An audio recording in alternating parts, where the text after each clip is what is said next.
ಯಾವುದು ಅಂತ. ಚಂದಿರಾನ್ವಯ ದೀಪ ಕೇಳುದಯದಿ ಚಂದಿರಾನ್ವಯ ದೀಪ ಕೇಳುದಯದಿ ಸತ್ಯಸಂಧ ನೀ ಎಂಬುದವು ಅರಿತೀಪೆ ಸತ್ಯಸಂಧ ನೀ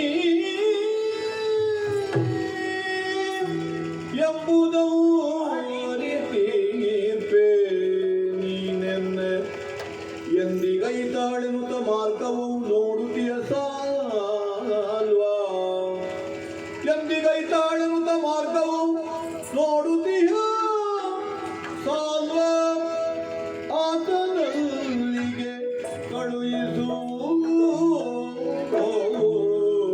ಎನ್ನ ಆತನಲ್ಲಿಗೆ ಕಳುಹಿಸು ಆ ಆ ಆ ಚಂದಿರಾನ್ವಯ ದೀಪ ಕೇಳು ದಯದಿ ಆಚಾರ್ಯರೇ, ಅಂಬೆ ಮನಸ್ಸಿನಲ್ಲಿ ಏನಿದೆ ಎನ್ನುವುದನ್ನು ಮುಖತಃ ಪ್ರಕಟಿಸುವುದಕ್ಕೂ ಮೊದಲೇ ಕೈಯಲ್ಲಿರುವಂತಹ ವರ್ಣಮಾಲಿಕೆಯನ್ನು ಹಿಡಿದಂತಹ ನಾವು ಏರಿರಿವ ಎನ್ನಯ್ಯ ರಥವ ಎನ್ನುವ ಹಾಗೆ ನೀವು ಅಬ್ಬರಿಸಿದಾಗ ಏರಿದ್ದು ಹೌದು, ಇಲ್ಲಿಯವರೆಗಾಗಿ ಬಂದದ್ದು ಹೌದು, ಅಲ್ಲಿಂದ ಇಲ್ಲಿಯವರೆಗೂ ಯಾವ ಭಾವನೆಯನ್ನು ಪ್ರಕಟಿಸುವುದಕ್ಕೆ ಅವಕಾಶವಿರಲಿಲ್ಲ.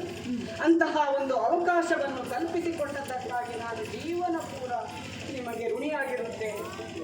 ಚಂದಿರಾನ್ವಯ ದೀಪನೇ, ಚಂದ್ರವಂಶವನ್ನು ಬೆಳಗುವುದಕ್ಕಾಗಿ ದೇಹವನ್ನೇ ಭಕ್ತಿಯಾಗಿಸಿಕೊಂಡು ದೀಪವಾಗಿ ಬೆಳಗುತ್ತಿದ್ದೇನೆ. ಅಂತಹವರು ಈ ಅಂಬೆಗೊಂದು ಬೆಳಕು ತೋರಿಸಬಲ್ಲಿರಲಿ.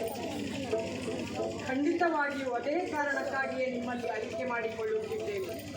ಎಷ್ಟು ಹೊತ್ತಿಗೆ ಭೀಷ್ಮರಲ್ಲಿ ವಿಷಯವನ್ನು ತಿಳಿಸಿ ನನ್ನನ್ನು ಬಂದು ಸೇರಿಯಾಳು ಅಂಬೆ ಎನ್ನುವ ನಿರೀಕ್ಷೆಯಲ್ಲಿ ಸಾಲ್ವನಿದ್ದಾನೆ ಎನ್ನುವುದು ನನ್ನ ದೃಢವಾದ ವಿಶ್ವಾಸ. ಆದ ಕಾರಣ ಆದಷ್ಟು ಶೀಘ್ರವಾಗಿ ನನ್ನನ್ನು ಸೌಹ ನಗರಿಯವರೆಗೆ ಕಳುಹಿಸಿಕೊಡಿ ಎನ್ನುವುದೇ ನನ್ನ ವಿಜ್ಞಾಪನೆ. ನಿನ್ನ ವಿಶ್ವಾಸ ನಿಜವಾಗಲಿ ಅಂತ ಮನದುಂಬಿ ಹಾರೈಸ್ತೇನೆ. ಆಗಲಿ, ಸರಿ, ಹೋಗುವ ವ್ಯವಸ್ಥೆಯನ್ನು ನಾನು, ಕಳಿಸುವ ವ್ಯವಸ್ಥೆಯನ್ನು ನಾನು ಮಾಡ್ತೇನೆ. ಸಿದ್ಧತೆಯನ್ನು ನಡೆಸಿ.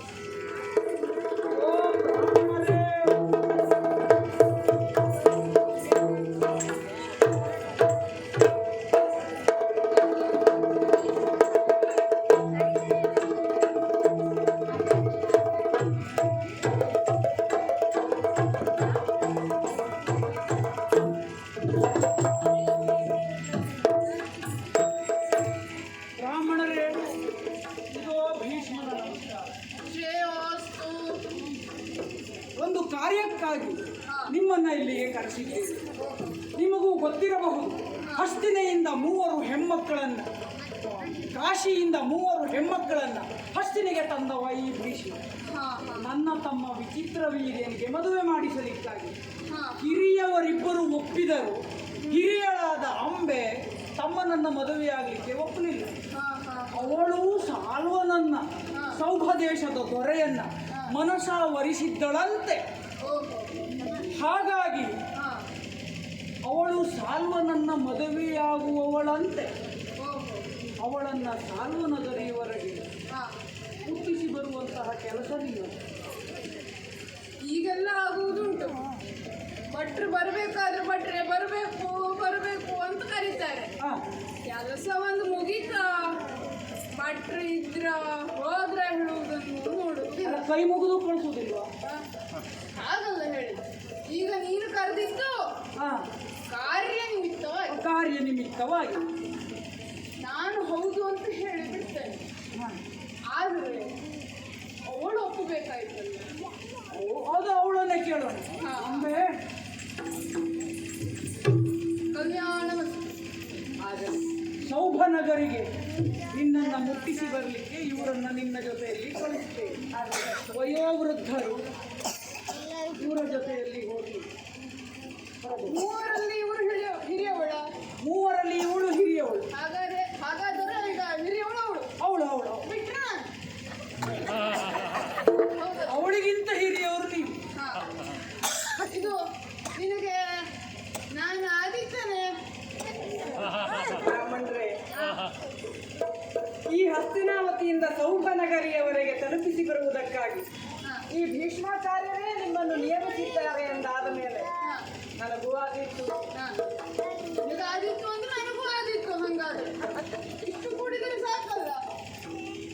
ಹೊಂದಾಣಿಕೆ ಕೂಡ್ತದೆಯಾ? ಹಾ. ಹಾ. ಹೊಂದಾಣಿಕೆ ಉಂಟು. ಹಾ, ಹೊಂದಾಣಿಕೆ ಉಂಟು. ನಿಮಗೂ ಕೂಡಿತ್ತು ಅಂದ್ರೆ ಅವಳಿಗೂ ಕೂಡಿ ಅಲ್ವಾ? ಇಲ್ಲಿಂದ ಅಲ್ಲಿಯವರೆಗೆ ಹೋಗಿ ಅಲ್ಲಿಯವರೆಗೆ ಹೋಗ್ಲಿಕ್ಕೆ. ಸರಿ, ಶೌಭನಗರಿಗೆ ಹೋಗು, ಒಳ್ಳೆಯದಾಗಲಿ. ಮತ್ತೆ ನಿನ್ನ ಎಲ್ಲ ತಗೊಂಡಿದ್ದೀಯಲ್ಲ, ಅದೇನಾದ್ರೂ ಮರೆತು ಹೋಯ್ತು ಅಂತೆ. ಸ್ವಾಮಿ ನಮ್ಮದು ಎನ್ನುವುದು ಮರೆತು ಹೋಯ್ತು ಅಂತ ಮತ್ತೆ ಇಲ್ಲಿ ಬರುವುದು ಬೇಡ ಅಂತ. ಹಾ? ಒಳ್ಳೆಯದು. ಹಾಗಾದ್ರೆ ತಡ ಮಾಡುವುದು ಬೇಡ.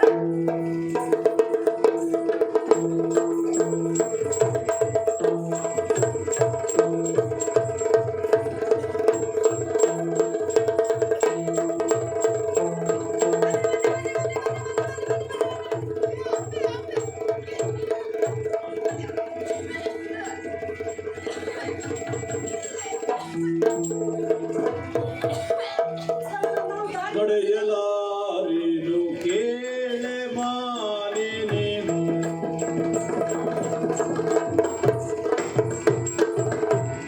ನಡೆಯಲಾರಿನು ಕೇಳೆ ಮಾಲಿನೇ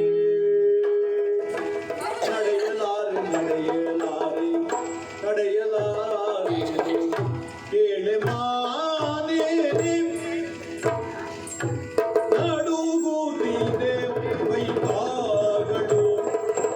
ನಡುಗುತ್ತಿದೆ ಕೈಕಾಗಳು ನಡುಗುತ್ತಿದೆ ಕೈಕಾಗಳು ಕಡುವದ ಪ್ರಾಯ ಒಪ್ಪಿದ ಹುಡುಗಿ ನೀನು ಕಡುವದ ಪ್ರಾಯ ಒಪ್ಪಿದ ಹುಡುಗಿ ನೀನು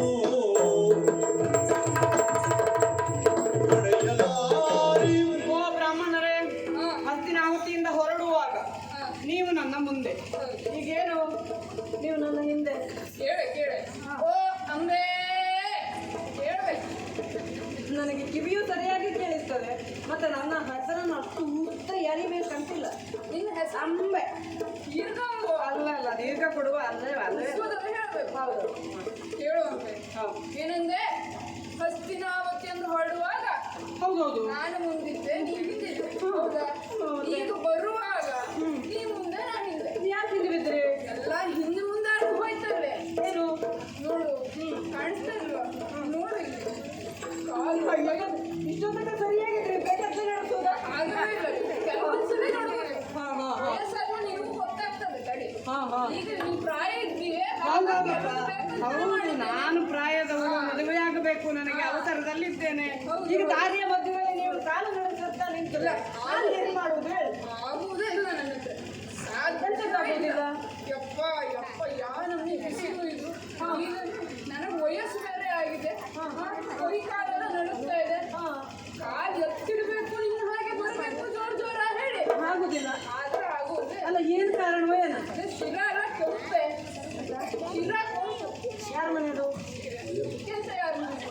ಅಲ್ಲ, ಭಟ್ರಲ್ವಾ, ಬಹಳಷ್ಟು ಮನೆ ತಿರುಗ್ತಾ ಇರ್ತೀರಿ, ಯಾರ ಮನೆ ಶಿರಾ ಕಂಪು. ಮುಗಿತ ಹೋದಲ್ಲೆಲ್ಲ ಶಿರ ಕೊಂಪ ಕೆಡುಗೆ ನಮ್ದು ಕೆಲಸ. ಮತ್ತೆ ಆಗಲ್ಲ. ಅಲ್ಲ, ಅಲ್ಲೇ ಕೇಳಲಿಕ್ಕೆ ಆಗುದಿಲ್ಲ, ಹೇಳಲಿಕ್ಕೂ ಆಗುವುದಿಲ್ಲ.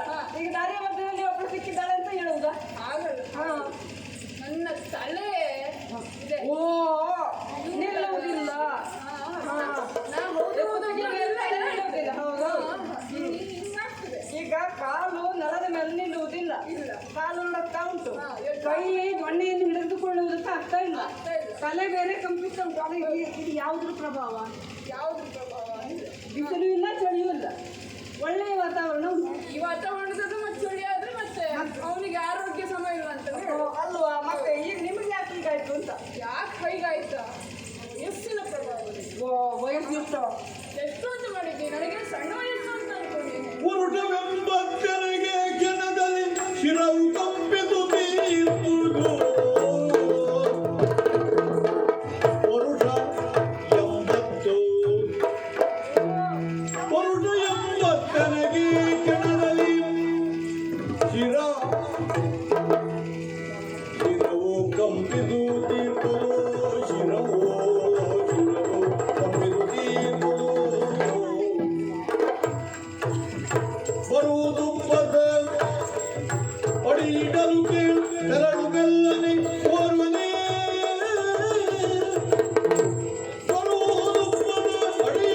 ಹೆರಳು ಮೆಲ್ಲನೆ ಹೋಗುವಳೆ.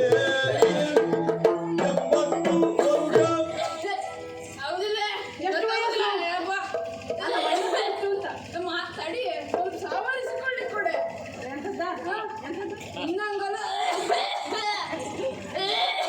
ನಿಮಗೆ ಸ್ವಲ್ಪ ನಿಧಾನ. ಮೊನ್ನೆ ದವಾಖಾನೆಗೆ ಹೋಗಿದ್ದೆ, ಕೆಮ್ಮಿನ ಔಷಧಿಯು ಅವಸರದಲ್ಲಿ ಬಿಟ್ಟು ಬಂದೆ ನಾನು. ಇಂದು ಒಂದೊಂದು ಅಲ್ಲ ಮಾರ್ರೆ. ಅಂದ್ರೆ ಮತ್ತೆ ಅಷ್ಟೊಂದು ದೊಡ್ಡ ಜೋಳಿಗೆ ಕಟ್ಕೊಂಡಿದ್ದೀರಿ. ಜೋಳಿಗೆ ಬಾಕಿದೆಲ್ಲ ಇರ್ತದೆ. ಹಾಗಾದ್ರೆ ಕೇಳ್ಬಾರ್ದು. ಬ್ರಾಹ್ಮಣರ ಜೋಳಿಗೆ ಮಕ್ಕಳನ್ನು ಇಟ್ಕೊಂಡೇ ಬರ್ಬೇಕಾಗ್ತದೆ. ಬ್ರಾಹ್ಮಣರ ಜೋಳಿಗೆಲ್ಲ ಏನು ಉಂಟು ಅಂತ ಕೇಳ್ಬಾರ್ದು. ಅಲ್ಲ, ಅದು ಏನುಂಟು ಅಂತ ನಾನು ಕೇಳುವುದಿಲ್ಲ. ನಿಮಗೆ ಅಗತ್ಯವಾದದ್ದನ್ನು ಇಟ್ಕೊಂಡೇ ಬರಬೇಕು. ಅಲ್ಲ, ದವಾಖಾನೆಯಲ್ಲಿ ಹೇಳಿದ್ದಾರೆ ಈ ದಮ್ಮು ಎನ್ನುವುದು ಭಟ್ರೆ ಹೋಗುದು ಒಂದೇ ದಿವಸ. ಯಾವಾಗೇನ ಮತ್ತೆ ಗೊತ್ತಿದ್ದು ನನ್ನ ಹತ್ರ ಕೇಳ್ತೀಯ ನೀನು. ನನ್ನ ಬಾಯಿಯಿಂದಲೇ ಕೇಳಬೇಕು ಅನ್ನೋದು ಆಸೆ ಅಲ್ವಾ? ಹೌದು. ಅಲ್ಲ, ನಿಮಗೀಗ ಆಗ್ತಾ ಇರುವಂತಹ ನೋವೆಲ್ಲ ಹೋಗಲಿ ಹೇಳಿಕೊಂಡ್ರೆ ಕೇಳಿಕೊಂಡ್ರೆ ಹೋಗುದೇ ಮತ್ತಿರುವುದಿಲ್ಲ. ಹೌದಾ? ಇವತ್ತು ನೋಡು ಎಂತ ಅಂದ್ರೆ ನೀನು ವಯಸ್ಸು ಹೌದು. ಎಷ್ಟು ಅಲ್ಲ, ವಯಸ್ಸು ಕೆಮ್ಮು ಬರ್ತಾ ಉಂಟಪ್ಪ. ತಡಿ ಹೇಳಿದ್ನಲ್ಲ, ಪ್ರಾಯ ನಿನಗೀಗ ವಯಸ್ಸಾದ್ಮೇಲೆ ನೀ ಎಟ್ಟಿಗೆ ಮುಟ್ಟೆ ನೋಡ್ತೇನೆ ಇದ್ರೆ ನನ್ನ ಮ್ಯಾಲ ಕಳಿಸೋದ್ರಲ್ಲಿ ಹೌದಾ? ಈಗಲೇ ವಯಸ್ಸಾಯ್ತು ಅಂತ ಹೇಳ್ತಾ ಇದ್ದೀರಿ. ಮತ್ತೆ ನೋಡ್ತೇನೆ ಅಂದ್ರೆ ಮನುಷ್ಯನಿಗೆ ಆಸೆ ಇರೋದಿಲ್ವ? ಹೌದಪ್ಪ, ಇರಬೇಕು ಸಹಜವೇ. ನನಗೆ ಅದು ಒಳ್ಳೆಯದು. ಎಷ್ಟು ವಯಸ್ಸಾಯ್ತು ಕೇಳಿದೆ. ಎಷ್ಟು? ನನಗೆ 4-20 ವಯಸ್ಸಾಯ್ತು. 4-20? ಬರೀ 20. 20. 1 20 2 20 3 24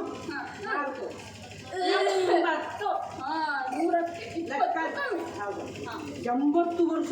ಅಷ್ಟು ದೊಡ್ಡ ಸಂಗತಿ ಅದು. 80 ವರ್ಷ ಆದವ್ರು ಇಲ್ವೇ ಇಲ್ವಾ ಜಗತ್ತಿನಲ್ಲಿ? 80 ವರ್ಷ ಆದವ್ರು ಇಲ್ಲ ಹೇಳಲ್ಲ, ಮತ್ತೆ ಇದ್ದಾರೆ. ಆದ್ರೆ ನನ್ನಷ್ಟು ಗಟ್ಟಿ ಇದ್ದಾರೇನೆ. ಅಲ್ಲಿ ಇಲ್ಲಿಯವರೆಗಾದ್ರೂ ಬಂದಿದ್ದೀರಿ, ಇಷ್ಟು ಗಟ್ಟಿ ಇದ್ದೀರಿ. ಇನ್ನೆಂತದ್ದು ಗಟ್ಟಿ? ಅದು ಹಾಗೆ ಅನಿಸ್ತದೆ ನನಗೆ. ನನ್ನ ಪ್ರಾಯದವ್ರು ನನ್ನ ಗೆಳೆಯರಲ್ಲ, ಸೇರಾಯ್ತು. ಹೋಗಲಿ. ಈಗ ಅಷ್ಟು ಆಸೆಯನ್ನು ಇಟ್ಟುಕೊಂಡಿದ್ದೀರಿ, ಅದಕ್ಕಾಗಿಯೇ ಬದುಕಿದ್ದೀರಿ. ಈಗ ನಿಮಗೆ ಏನಂತೂ ಕೆಮ್ಮುಂಟು, ದಮ್ಮುಂಟು. ಹೇಳ್ತೇನೆ ಕೇಳು. ನನಗೆ 3 ರೀತಿಯ ಆಸ್ತಿ ಉಂಟು. ಎಂತ? ಪಿತ್ರಾರ್ಜಿತ ಆಸ್ತಿ, ಸ್ವಯಾರ್ಜಿತ ಆಸ್ತಿ, 2 ಪತ್ರಾರ್ಜಿತ ಆಸ್ತಿ. 3. ಪಿತ್ರಾರ್ಜಿತ ಆಸ್ತಿ ಯಾವುದು? ನನ್ನ ಅಪ್ಪಯ್ಯಂಗೆ ಕಂಡ್ರೆ ಬಹಳ ಪ್ರೀತಿಯಾಗಿತ್ತೆ. ನಿಧಾನ. ಅಷ್ಟೆಲ್ಲ ನೋಯ್ತದಪ್ಪ. ತಡಿ, ಎಲ್ಲಿ ನಿಲ್ಸಿದ್ದೆ? ಅವರೇ ಬಹಳ ಪ್ರೀತಿಯಾಗಿತ್ತು. ನಿಮಗೆ ನನ್ನ ಕಂಡ್ರೆ ಬಹಳ ಪ್ರೀತಿಯಾಗಿತ್ತು. ಮುಂದೋಗ್ಲಿ. ಹೋಗ್ತೇನೆ ತಡಿ. ಇನ್ನಷ್ಟಲ್ಲ ಪಟ ಮಾತಾಡ್ಲಿಕ್ಕೆ ಬರುದಿಲ್ವೇ? ಮತ್ತೆ ದಮ್ ಕೊಟ್ಟಿ ಮತ್ತೆ ನಾ ಹೀಗೆ ಹೋದ್ರೆ ಅಂತ ಮಾಡ್ತೇನೆ. ಬಿಟ್ಕೊಡೋದು ಯಾರು? ಬಹಳ ಪ್ರೀತಿಯಾಗಿತ್ತೆ. ಹಂಗ ಅಪ್ಪ ಸಣ್ಣಿರುವಾಗಲೇ ನನ್ನ ಮೊಡ್ಲಲ್ಲಿ ಹಾಕೊಂಡು ಆಸ್ತಿ ಅಂತೂ ಮಾಡ್ಲಿಲ್ಲ ಮಗ ನಿನಗೆ, ದಮ್ಮಾದ್ರೂ ಕೊಡ್ತೇನೆ ತಗೋ ಅಂತ ಕೊಟ್ಟು ಇಟ್ಟುಕೊಳ್ಳಿ. ಆದ್ರೆ ಬೇಕಾದಾಗ ಮಾತ್ರ ಬಳಸಿ. ಅದು ನಂಗೆ ಬೇಕಾದಾಗೆಲ್ಲ ಬರ್ತದೇನೆ. ಅದು ಕೇಳ್ಕೊಂಡು ಬರುವುದಾಗಿದೆ ನಿಂಗೆ ಕೇಳ್ತೇನೆ. ನಂಗೆ ಹಾಗೆ ಅನಿಸ್ತದಪ್ಪ. ಇಲ್ಲಪ್ಪ ಇಲ್ವಾ? ಇನ್ನೊಂದು ಯಾವುದು? ಪಿತ್ರಾರ್ಜಿತ ಆಸ್ತಿ ಸಿಕ್ತು. ಈಗ ಸ್ವಯಾರ್ಜಿತ ಆಸ್ತಿ ಯಾವುದು ಅಂತ ಹೇಳುದು. ಹೇಳಿದ್ನಲ್ಲ ಮೊನ್ನೆ ದವಾಖಾನೆಗೆ ಹೋಗಿ ಬಂದಿದ್ದೇನೆ ಅಂತ. ಕೆಮ್ಮೆ ಮರೈತಿ. ಅಲ್ಲ, ಅದು ಈಗ ದಮ್ಮು ಉಂಟು ಅಂದ ಮೇಲೆ ಅದೀಗ ಅಣ್ಣ ತಮ್ಮ ಇರುವುದೇ ಅದು. ಮತ್ತೆ ಅದೇನು ಆಸ್ತಿ ಅಲ್ಲ ಅದು, ಬಿಡಿ. ಮುಂದೆ ಈಗ ಪತ್ರಾರ್ಜಿತ ಎಂತದ್ದು? ಯಮ ಮಗು ಇದ್ದಾನೆ. ಯಮ 3 ಸರಿ ಪತ್ರ ಬರೆದಿದ್ದಾನೆ. ಭಟ್ರೆ ನಿಮ್ಗೆ ಆಯ್ತು, ಇನ್ನು ವಯಸ್ಸಾಯ್ತು ಹೇಳ್ದೆ, ಈಗ ಬರಬೇಡ, ನಾ ಹೇಳ್ದಾಗ ಬರ ಅಂದೆ. ಮಾತು ಕೇಳಿದ್ದಾನೆ ಪಾಪ. 3 ಸತಿ ಪತ್ರ ಬರೆದು ಈಗ ನಾನು ಈಗ ಕಥೆಯೆಲ್ಲ ಕೇಳಿದ್ದೇನೆ, ನನಗೆ ಅರ್ಥವಾಗಿದೆ. ಇನ್ನು ಮತ್ತೆ ಸಮಯ ಹರಣ ಮಾಡುವುದು ಬೇಡ. ಇಷ್ಟೆಲ್ಲ ಉಂಟು, ಕೈಕ ನಡೆಸ್ತದೆ. ಈಗ ಅದು 3 ಜಾತಿಯ ಆಸ್ತಿ ಬೇರೆ ಉಂಟು. ಹೌದಾ? ಇದಕ್ಕೆ ಮಾತ್ರ ನಿಲ್ಲುವುದಿಲ್ಲ. ಎಲ್ಲ ಇತ್ತು. ಹೌದು ಇಲ್ಲ ಇಲ್ಲ ಇಲ್ಲ ಈಗ ಇಷ್ಟೆಲ್ಲ ಇದ್ದವರು ಅದು ನಿನ್ನ ದಾರಿ ಮಧ್ಯದಲ್ಲಿ ಬಂದು ಹೇಳುವುದಲ್ಲ. ಹೇಳಬೇಕಾಗಿತ್ತು ಅಲ್ಲಿ ಭೀಷ್ಮರಲ್ಲಿ. ಆಗುವುದಿಲ್ಲ ನನ್ನ ಹತ್ರ. ನಾನೇನು ಹೇಳಿದ್ದೇನೆ? ಏನು ಹೇಳ್ತೇನೆ ಕೇಳು. ಏನು? ನಮ್ಮೂರಿನಲ್ಲಿ ಭೀಷ್ಮನ ಆಜ್ಞೆಯನ್ನು ಮೀರುವುದು ಯಾರು? ಹಾಗಾಗಿ ನಾನು ಎಂದಿಗೂ, ನಾನು ಅಂತಲ್ಲ, ಯಾರು ಭೀಷ್ಮನಿಗಿಲ್ಲ ಅಂತ ಹೇಳುವುದಿಲ್ಲ. ಒಪ್ಪಿಕೊಂಡು ಬಂದಿದ್ದೇನೆ. ಮಾತಿಗೆ ಒಪ್ಪಿದ್ದೀರಿ. ಹೌದು ಹೌದು. ಬ್ರಾಹ್ಮಣರ ನಾಲ್ಗೆ ಎರಡು ಆಡುವುದಿಲ್ಲ. ಹಾ, ಮಾತಿಗೆ ಒಪ್ಪಿದ್ದೀರಿ. ನೆನಪಿಟ್ಟು ಭೀಷ್ಮರ ಆಡಿದ ಮಾತನ್ನು ತಪ್ಪುವುದಿಲ್ಲ, ತಪ್ಪುವುದಿಲ್ಲ. ಆಜ್ಞೆಯನ್ನು ಮೀರುವುದಿಲ್ಲ. ಇಲ್ಲ. ಹಾಗಾದ್ರೆ ನನ್ನನ್ನು ಸೌಭನಗರಿಗೆ ಕಳಿಸಿಕೊಡಿ. ನಾನು ಏನ್ ಹೇಳಿದ್ದೇನೆ ಏನ್ ಹೇಳಿದ್ದೀರಿ? ಸ್ವಲ್ಪ ಕೇಳಿ. ಹಾ, ನೀವು ಸ್ವಲ್ಪ ಕೇಳುವುದೇ ಆಯ್ತು, ಹೇಳಿ. ನೀವೆಲ್ಲ ದಾರಿ ತಪ್ಪುದು ಹೀಗೆ ನಾನು ನಾ ದಾರಿ ತಪ್ಪಲಿಲ್ಲಪ್ಪ, ನೀವೇ ಕರ್ಕೊಂಡು ಹೋಗ್ತಾ ಇದ್ದೀರಿ. ನಾ ದಾರಿ ತಪ್ಪಲಿಲ್ಲ. ಮಾತು ಸಮ ಕೇಳು. ಹಾ, ನಾ ಅವಕಾಶ ಹೇಳ್ತೇನೆ, ಸ್ವಲ್ಪ ದಮ್ಮಲೆ ನೋಡು. ಮತ್ತೆ ಈಗ ಹಾ, ಬೇಡ ಬೇಡ ಬೇಡ ಬೇಡ. ಶ್ವಾಸ ಎಲ್ಲ ಮೇಲೆ ಹೋಗ್ತದೆ. ಒಂದಲ್ಲ ನೀನು ಹೆದ್ರ ಬೇಡ ಮತ್ತೆ ಇಲ್ಲ. ಗೊತ್ತಾಗುದಿಲ್ಲ. ಈಗ ನೋಡು, ಭೀಷ್ಮನ ಆಜ್ಞೆಯನ್ನು ನಾನು ಮೀರುವುದಿಲ್ಲ ಅಂತ ಹೇಳಿದ್ದೆ. ಹೌದೌದು. ಹೌದಾ ಇಲ್ಲ? ಹಾಗಾದ್ರೆ ಕಳಿಸ್ಕೊಡ್ಬೇಕು. ಕಳಿಸ್ಕೊಡ್ತೇನೆ. ನಾ ಕಳಿಸ್ಕೊಡುವುದಿಲ್ಲ ಅಂತ ನೀನ್ ಹತ್ರ ಯಾವಾಗ ಮತ್ತೆ ಹೇಳಿದ್ದೆ? ಹೊರಡುವ ಹೇಳಿ. ಆದ್ರೆ ಇವತ್ತೇ ಕಳಿಸ್ಕೊಡ್ತೇನೆ ಅಂತ ನೀನು ಹೇಳಿದ್ದೇನೆ. ಅಲ್ಲ, ನಾನು ಇವತ್ತೇ ಹೋಗ್ಬೇಕು ಅಂತ ಬಂದಿದ್ದೇನೆ. ನೀ ಇವತ್ತು ಹೋದ್ರೆ ನನ್ನ ಹತ್ರ ಸಾಧ್ಯ ಇಲ್ಲ. ನೀ ಸಾವಕಾಶವಾಗಿ ಬೇಕಾದ್ರೂ ಹೋಗು. ನಾನು ಆಗುದಿಲ್ಲಪ್ಪ. ಆಗ್ಬೇಕು. ಆಗುದಿಲ್ಲಪ್ಪ. ಇಲ್ಲಪ್ಪ. ಬನ್ನಿ ಹೋಗುವ. 3 ತಿಂಗಳಾದ್ರೂ ಆದಿತ್ತು, 6 ತಿಂಗಳಾದ್ರೂ ನಾನು ಹತ್ರ ಆಗುದಿಲ್ಲ. ನೀನು ಬಿಟ್ಕೊಡ್ಬೇಕು ಅಂತ ಆದ್ರೆ ಹೌದೌದು, ಹೋಗ್ಲೇಬೇಕು. ನನ್ನ ಕೈ ಎಂತದ? ಮರುಳಬೂದುರ ಪರರ ಕೈಯನು ಪರಮಪತಿವ್ರತೆ ತಿಳಿಯೇ.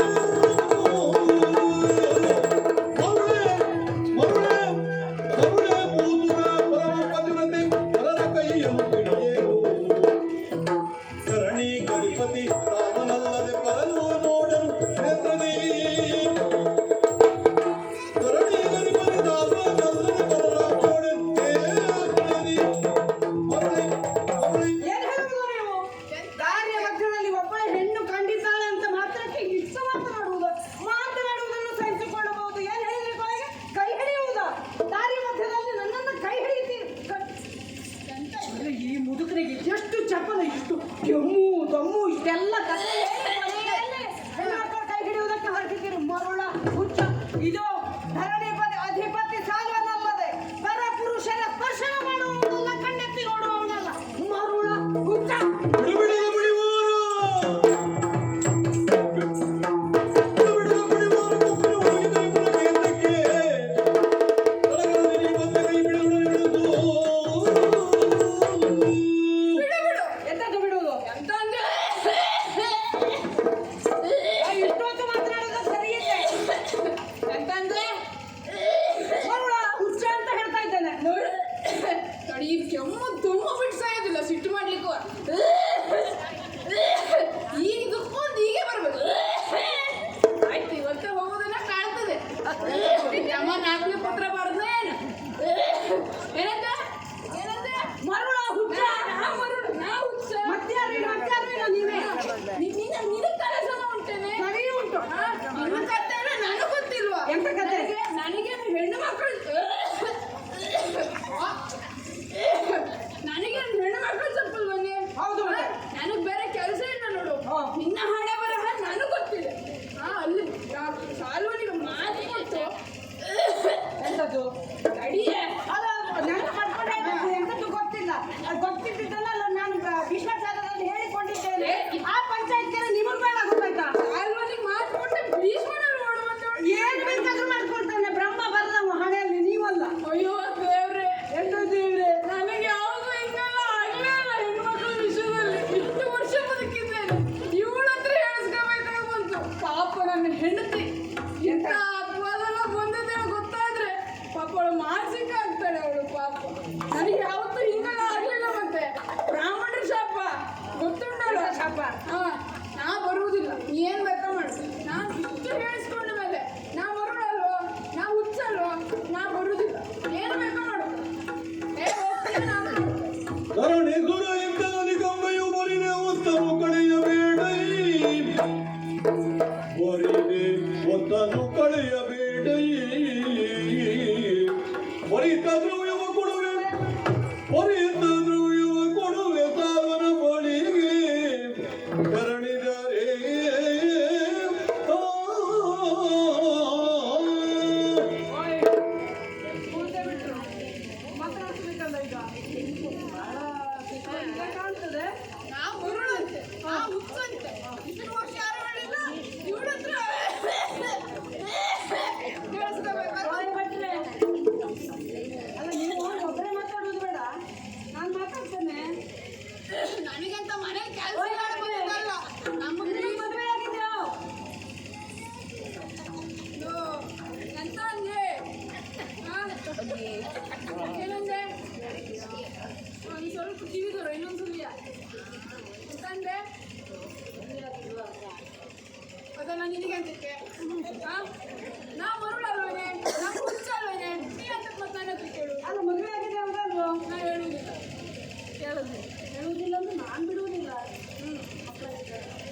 ಮಕ್ಕಳಾಗುವುದಿಲ್ಲ, ಮಕ್ಕಳಾಗಿದ್ದಾರೆ, ಎಷ್ಟಾಗಿದ್ದಾರೆ? ಕಥೆ ಹೇಳಿಕ್ಕಾಗುದಿಲ್ಲ, ನಂಗೆ ಸಿಟ್ಟು ಬಂದಿದೆ ನೋಡಿ. ಈಗ ಸಿಕ್ಕಿ ಇರ್ತಿದೆ ಸ್ವಲ್ಪ, ನಾನು ನೋಡಿದ್ರೆ ಗೊತ್ತಾಗ್ತದೆ. ಅದು ಅಲ್ಲ, ಈಗ ಎಲ್ಲದನ್ನ ಎಂತ ಕೇಳಬೇಕು ನಿಮಗೆ? ಈಗ ಮರುಳಾದ ಈಗ ದಾರಿಯ ಮಧ್ಯ ಮಾತಾಡೋರು ಯಾರು? ಅಲ್ಲ ಹುಚ್ಚರೆ ಅಂತ ಇಟ್ಕೊಳ್ಳಿ. ಈಗ ದಾರಿಯ ಮಧ್ಯದಲ್ಲಿ ಯಾರಾದರೂ ಹೀಗೆ ಕುಳಿತುಕೊಳ್ಳುವುದಕ್ಕಾಗಲಿಯೋ ಮದುವೆ ಮಲಗಿಕೊಳ್ಳುವುದಕ್ಕಾಗಲಿಯೋ ಒಂದು ವ್ಯವಸ್ಥೆ ಮಾಡಿಕೊಡ್ತೇನೆ. ಇಲ್ಲಿಯೇ ಕುಳಿತು ಹೀಗೆಲ್ಲ ದಾರಿ ಮಧ್ಯದಲ್ಲಿ ಅದು ಒಳ್ಳೆ ಲಕ್ಷಣ ಅಲ್ವೇ ಅಲ್ಲ, ಅದು ಒಳ್ಳೆಯವರದ್ದು. ನನಗೆ ಎಷ್ಟು ಮಕ್ಕಳು ಅಂತ ಕೇಳಿದೆ ಅಲ್ಲ ಈಗ. ದಾರಿಗೆ ಬಂದ್ರು ಈಗ ಹೇಳಿ. ನನಗೆ ಒಟ್ಟು ಆಲೋಚನೆ ಹಾಕ್ತೇನೆ ತಡಿ. ಬಿದ್ದು ಸಾಯೋದಿಲ್ವೇ? ವಯಸ್ಸಾಯ್ತು. ವಯಸ್ಸಾಗ್ತದೆ. ಅಲ್ಲ ಹೇಳಿ. ನನಗೆ ಒಟ್ಟು 3 ಹೆಂಡತಿ ಸೇರಿ ಈಗ 12ವರೆ. ಅಲ್ಲ 12 ಆದರೂ ಒಪ್ಕೊಳ್ಬೋದು, 3 ಹೆಂಡತಿ ಸೇರಿ ವರೆ ಅಂತದ್ದು. ವರೆ ಅಂತದ್ದು ಹೇಳ, 6 ಹೆಣ್ಣು ಆಯ್ತಲ್ಲೇ, 6 ಗಂಡು ಆಯ್ತಲ್ಲೇ, ಒಳ್ಳೆ ಹೊಟ್ಟೆ. ದೇವ್ರೇ ಆಗಲಿ, ಎಂಥದ್ದೇ ಆಗಲಿ, ಒಂದು ಒಳ್ಳೆಯ ಮಾತನಾಡಿದ್ದೀರಿ. ಈಗ ನಿಮಗೆ 6 ಹೆಣ್ಣು ಮಕ್ಕಳಿದ್ದಾರೆ, 6 ಹೆಣ್ಣು ಮಕ್ಕಳು ಮದುವೆ ಆಗುವುದಕ್ಕಿದ್ದಾರೆ ಕಿರಿಯ ಮಗಳು ಮದುವೆ ಬಂದಿದ್ದಾಳೆ ಅಲ್ವಾ? ಮದುವೆ ಬಂದಿದ್ದಾಳೆ, ಆದ್ರೆ ಮದುವೆ ಆಗಲಿಲ್ಲ. ಕೊಡು ಬಡುತನ ಎಂತ ಮಾಡುವುದೇ? ಹೌದೌದು. ಸಾಕ್ಲಿಕ್ಕೆ ಆಗುದಿಲ್ಲ, ಬಿಡ್ಲಿಕ್ಕೆ ಆಗುದಿಲ್ಲ. ಒಂದು ಮಾತು ಹೇಳ್ತೇನೆ ಕೇಳಿ. ಮಾತನಾಡುವುದಕ್ಕೆ ಮುಂದಾಗಿದ್ದೀರಿ. ಹೀಗೆ ಮಾತನಾಡುತ್ತಾ ನಾನು ಹೇಳುವುದು ಕೇಳುವುದಿಲ್ಲ ನೀವು. ಕೇಳ್ತದೆ, ಕಿವಿರ್ ಕೇಳ್ತದೆ. ಸೌಭನಗರಿಯವರೆಗೆ ತಲುಪಿಸಿದರೆ ನಿಮಗೆ 1,00,000 ಹಣವನ್ನು ಕೊಡಿಸ್ತೇನೆ. ಅಂತಂದ್ರೆ ಎಂಥದ್ದು ಹೇಳಿಲ್ಲ. ಏನೋ ಹೇಳ್ಬೇಕಾಯ್ತಲ್ಲ ಸಣ್ಣ ಮಿಕ್ಕಿ. ಎಂತ ಹೇಳ್ತಿ? ಲಕ್ಷ ಹೊನ್ನನ್ನು ಕೊಡಿಸ್ತೇನೆ. 1,00,000 ಕೊಡಿಸ್ತೇಯ? ನಾನು ಸೌಭನಗರಿಗೆ ತಲುಪಿದರೆ, ಸಾಲ್ವನ ಮಹಾರಾಣಿಯಾದರೆ ನಿಮಗೆ 1,00,000. ಹಂಗಾದ್ರೆ ತಡ ಮಾಡುವುದು. ಕಾರ್ಯ ಬಿಡುವ ವೇಗದಲ್ಲಿ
ಕೇಳಯ್ಯ ಖಳರಾಯ ಪೂರ್ವದಲ್ಲಿ ನಾನು,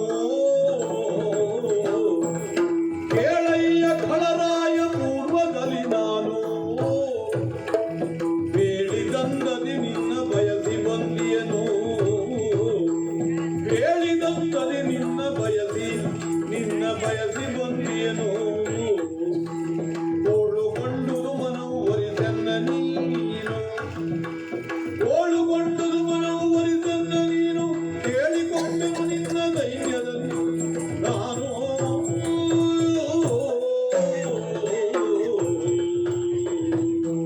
ಸಾಲ್ವೇಶ, ಇಂತಹ ವರ್ತನೆಯನ್ನು ನಾನು ಯಾವತ್ತೂ ನಿರೀಕ್ಷಿಸಿರಲಿಲ್ಲ.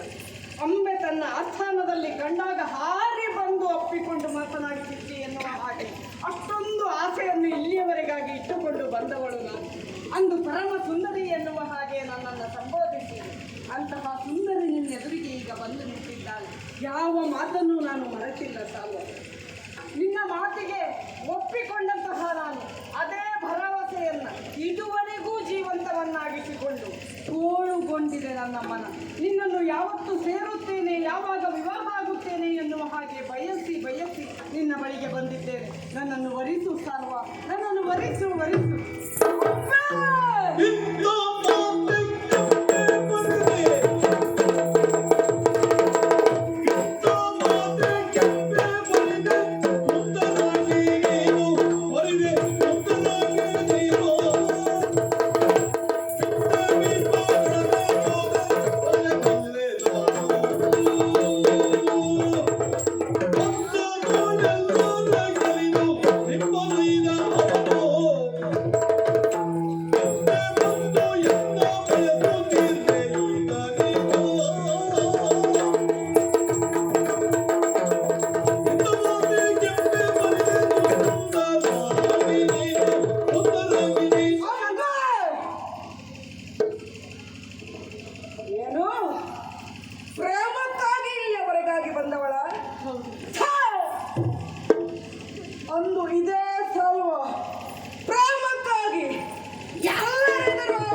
ಇದು ಬಂದೆಯ ತೊಲಗಿಲ್ಲಿಂದ ತೊಲಗು. ಇಂದನ ಭೀಷ್ಮನೊಳು ಮನ ಬಿಡದೆ ನಿನ್ನ ಇಂದನ ಭೀಷ್ಮನೊಳು ಮನ ಬಿಡದೆ ನಿನ್ನ ತುತ್ತರತ್ವಕ್ಕೆ ಮೆಚ್ಚಿಕೊಂಡಿರ್ಪಡೆನ್ನ ಒಂದ ಮದಿಯ ಬಾರಿಸಿಕೊಂಡೊಯ್ದವನು ಒಂದ ಮದಿಯ ಬಾರಿಸಿಕೊಂಡೊಯ್ದನವನು ಒಂದಿಯ ಬಿಡದನ್ನ ಪರಿಗ್ರಹಿಸು ನೀನು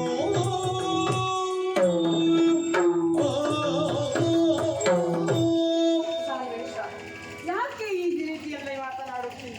ಅಂದು ತುಂಬಿದ ಸಭೆಯಲ್ಲಿ ನಾನು ಏನು ಮಾಡುವ ಹಾಗಿದ್ದೆ ಹೇಳು?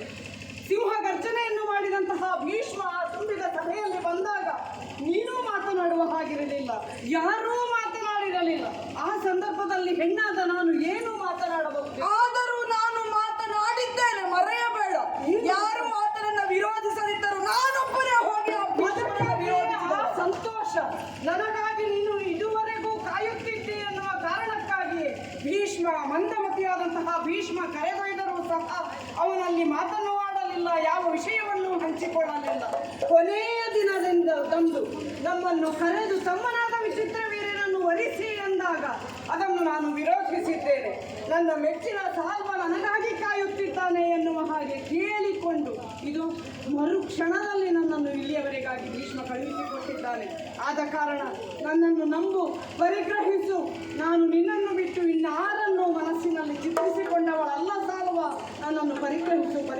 ಬೇಡ ಬೇಡ ಒಪ್ಪಲಾರೆ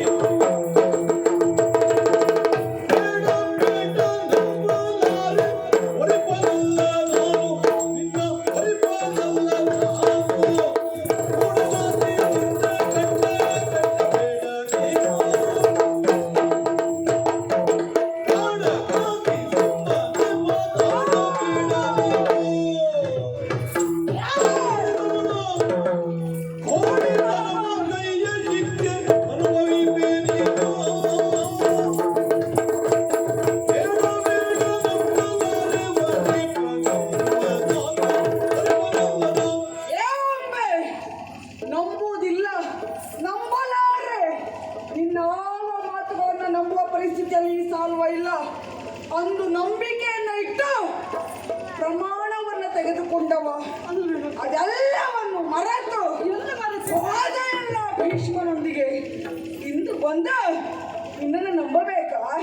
ನಿನ್ನನ್ನು ಒರೆಸಬೇಕು. ನಾನು ಹೆಣ್ಣು, ನೀನು ಹೇಳಬೇಕಾಗಿತ್ತು. ಕೋಟಿ ಹಣವನ್ನ ಗೈದೆ ಅಂತಾದ್ರೆ ಶಿಕ್ಷೆ ತಪ್ಪಿಟ್ಟ ಮುತ್ತೆ ನಡೆಯಲಿಂದ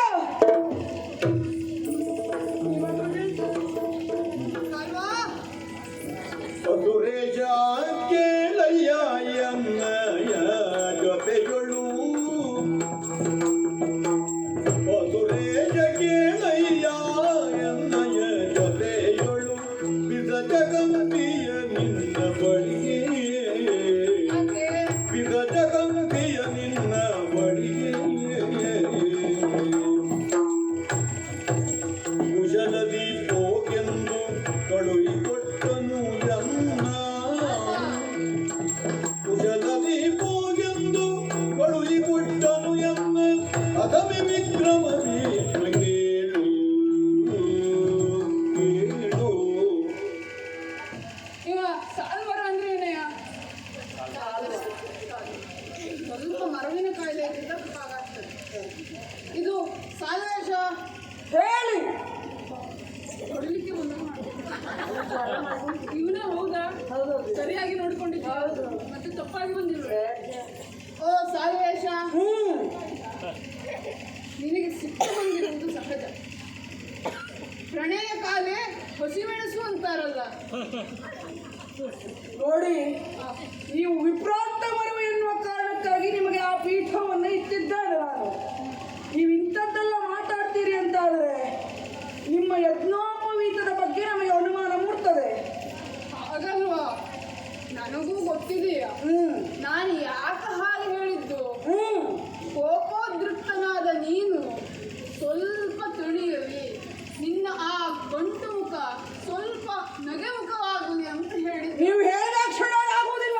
ನೀ ಕೂಗಬೇಡ. ನಾನು ಮಾತಾಡುವುದೇ ಹೀಗೆ.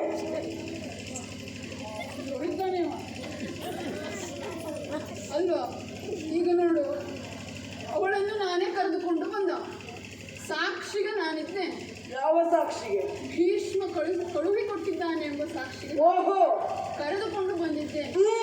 ಆಕೆ ಇದ್ದಾಳಲ್ಲ, ಪವಿತ್ರಳಿದ್ದಾಳೆ. ಮತ್ತು ನಾನು ಅವಳು ಸುಮ್ಮನೆ ಕುಳಿತುಕೊಂಡು ನಿಮ್ಮ ಮುಖ ನೋಡ್ತಾ ಇದ್ದೇನೆ ಅಂತ ಭಾವಿಸಿದ್ರ? ಮತ್ತೇನು ಮಾಡ್ತಾ ಇದ್ದದ್ದು? ಹಾಗಲ್ಲ, ನಮ್ಮ ಕುಟುಂಬ ಜ್ಯೋತಿಷ್ಯವನ್ನು ನೋಡ್ತದೆ. ಹಾಗೆ ನಾನು ಸಣ್ಣ ಇದ್ದಾಗಿಂದಲೂ ಕೂಡ ಜ್ಯೋತಿಷ್ಯವನ್ನು ನೋಡುವುದನ್ನು ಕಲಿತಿದ್ದೇನೆ. ಅದಕ್ಕೂ ಮರವೇ ಬರಲಿಲ್ವ ನಿಮಗೆ? ಅದು ಹುಟ್ಟಿನಿಂದ ಬಂದಿದ್ದಲ್ಲ, ಅದು ಹೇಳ್ತಾರಲ್ಲ ಹುಟ್ಟುಗುಣ ದುಡ್ಡು ಹೋಗೋದಿಲ್ಲ. ಹಾಗೆ ಅಪ್ಪಯ್ಯ ಕವಡೆ ಹಾಕಿ ನೋಡ್ತಿದ್ರೆ ನಾವು ಅಕ್ಕಿ ಕಾಳು ಹಾಕಿ ನೋಡ್ತಿದ್ದೆ. ಹಾಗಾಗಿ ಅದು ಮರೆಯುವುದಿಲ್ಲ. ಸರಿ, ಮುಂದುವರಿಸಿ. ನಿಮ್ಮ ಮುಖವನ್ನು ನೋಡಿ ನಿಮ್ಮ ಗಣ ಊಟ ಎಲ್ಲವೂ ಹೊಂದಾಣಿಕೆ ಆಗ್ತಾ ಇದೆ. ಅದಕ್ಕಾಗಿ ಹಾಗಾಗಿ ಆಕೆ ಒಲಿದು ಬಂದಿದ್ದಾಳೆ, ಅವಳನ್ನು ವರಿಸಿ ತಿರಸ್ಕರಿಸಬೇಡ. ನೀವು ಇಷ್ಟು ಹೇಳ್ತಾ ಇದ್ದೀರಿ, ಅವಳು ಅಷ್ಟು ಹೇಳ್ತಾ ಇದ್ದಾಳೆ. ಎಷ್ಟು ಹೇಳಿದ ನೀಕೆಯೋ ಎಷ್ಟು ಹೇಳಿದ ನೀಕೆಯೋ ಮನ ಹುಟ್ಟಿ ಕೊಡುವುದಲ್ಲ, ಮನ ಹುಟ್ಟಿ ಕೊಡುವುದಲ್ಲ ಕೆತ್ತಿಗಳು.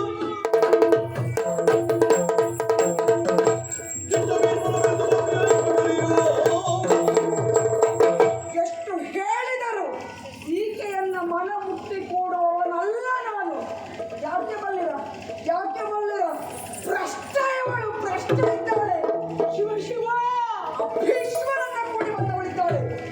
ಕರುಣಿಯದ ಕೇಳೋ ತಲೆಂದಳು ಪರಪರ್ಶವ ಗೈಯಲಿಲ್ಲ, ಪರಪರ್ಶವ ಗೈಯಲಿಲ್ಲ.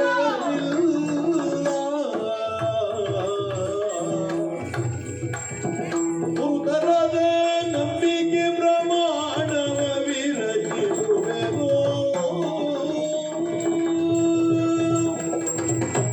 ಯಾಕೆ ಈ ರೀತಿಯದಾದಂತಹ ಮಾತುಗಳಿಂದ ಚುಚ್ಚಿ ಚುಚ್ಚಿ ಹೇಳುತ್ತಿದ್ದೆ ಸಾಲ್ವ?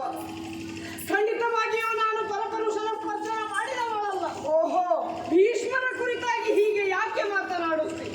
ಲೋಕವೇ ಹೇಳಿದಂತಹ ಮಾತು ಭೀಷ್ಮ ಎನಿಸಿಕೊಂಡದ್ದು ಯಾಕೆ? ಅದರಲ್ಲಿ ನಿನ್ನ ತಿಳುವಳಿಕೆ ಕಡಿಮೆ ಎನ್ನುವ ಹಾಗೆ ನಾನು ಏನದು? ನೀನು ಹಾಗೆ ಹೇಳಿದೆ ಎಂದ ಮಾತ್ರಕ್ಕೆ ನಾನು ಪರಪುರುಷನ ಸ್ಪರ್ಶನ ಮಾಡಿದ್ದೇನೆ ಎನ್ನುವ ಹಾಗೆ ನೀನು ಭಾವಿಸುವುದೇ ತರವಲ್ಲ. ಭೀಷ್ಮ ಕರೆದುಕೊಂಡ ಹೋದಾಕ್ಷಣ ನಾನು ಮತಿಪ್ರಶ್ನೆಯಾಗುತ್ತೇನೆ ಎನ್ನುವ ಹಾಗೆ ಭಾವಿಸಬೇಡ.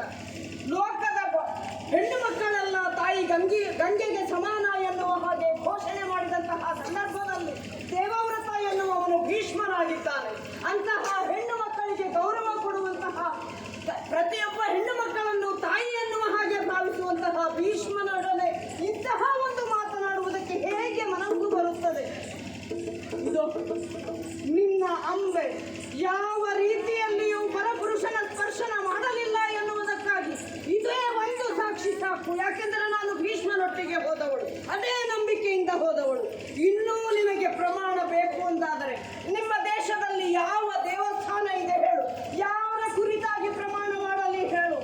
ಇದು ಹಾವಿನ ಪೆಟ್ಟಿಗೆಯಲ್ಲಿರುವಂತಹ ಲಿಂಬೆ ಹಣ್ಣನ್ನು ಕೈಯಿಂದ ತೆಗೆಯಲೇ ಅಲ್ಲ, ಅಂಗೈಯಲ್ಲಿ ಅಗ್ನಿ ಇಟ್ಟುಕೊಂಡು ನಾನು ಪತಿವ್ರತೆ ಎನ್ನುವ ಹಾಗೆ ತಿಳಿಸಿಕೊಡಲೆ ಯಾವ ರೀತಿ ಪ್ರಮಾಣ ಕೈಯಲ್ಲಿ ಹೇಳು ಹೇಳು. ನಾನು ಪರಪುರುಷನ ಸ್ಪರ್ಶನ ಮಾಡಿದವಳಲ್ಲ, ನನ್ನನ್ನು ಪರಿಗ್ರಹಿಸು.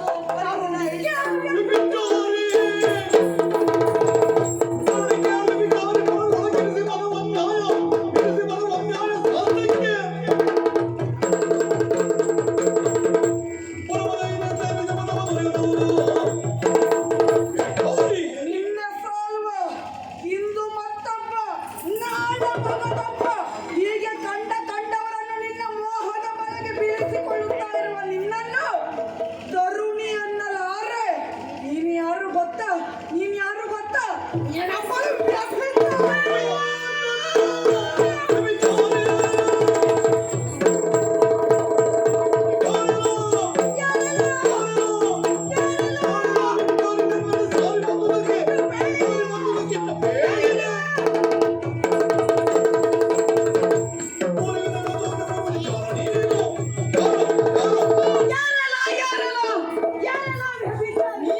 ಏನು ಹೇಳುವುದು ನೀನು?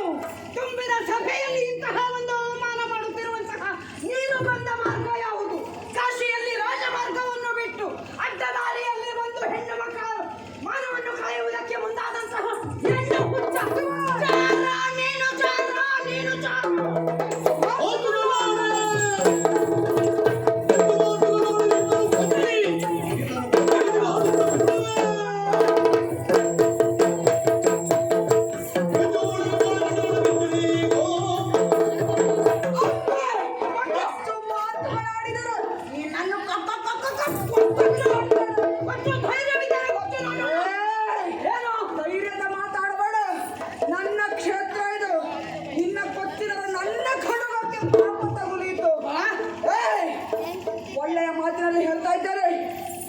ಜಾಗವನ್ನು ಒಂದರ ಕ್ಷಣ ನಿಂತ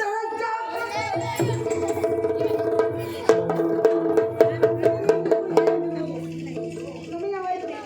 ಇಲ್ಲಿ ನಮಗಿನ್ನು ಸಮಯವಿಲ್ಲ. ಹೇಳಿ ಹೋಗೋಣ. ಕರುಣಿನ ಬೇಳಿದ ದ್ರವ್ಯವನಿದ್ದರೆ ಬರುವೆ ನಿನ್ನೊಡನಿಗಳು ನಾ ಬರುವೆ ನಿನ್ನೊಡನಿಗಳು ಹೀಗೆ ಕರುವೆ ನೀನು ಕೇಳಿದಾಗ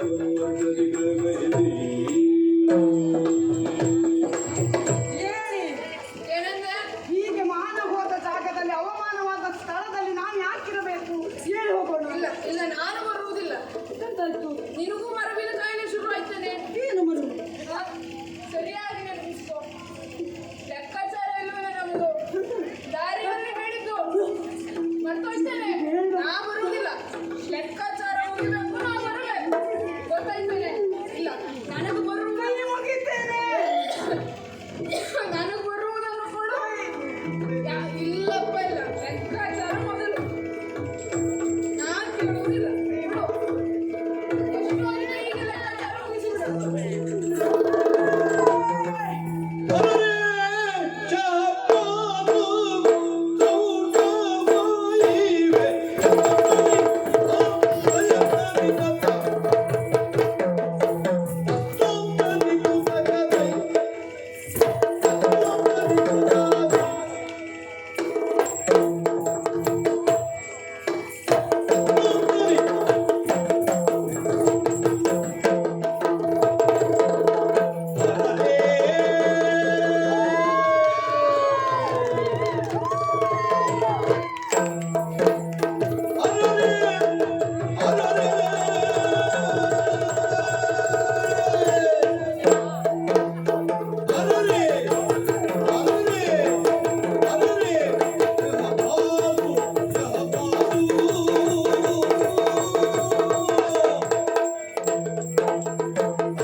ರತ್ನ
ಬ್ರಾಹ್ಮಣನನ್ನ ಕರೆದುಕೊಂಡು ಬರುವಾಗಲೇ ಅನುಮಾನ ಇತ್ತು.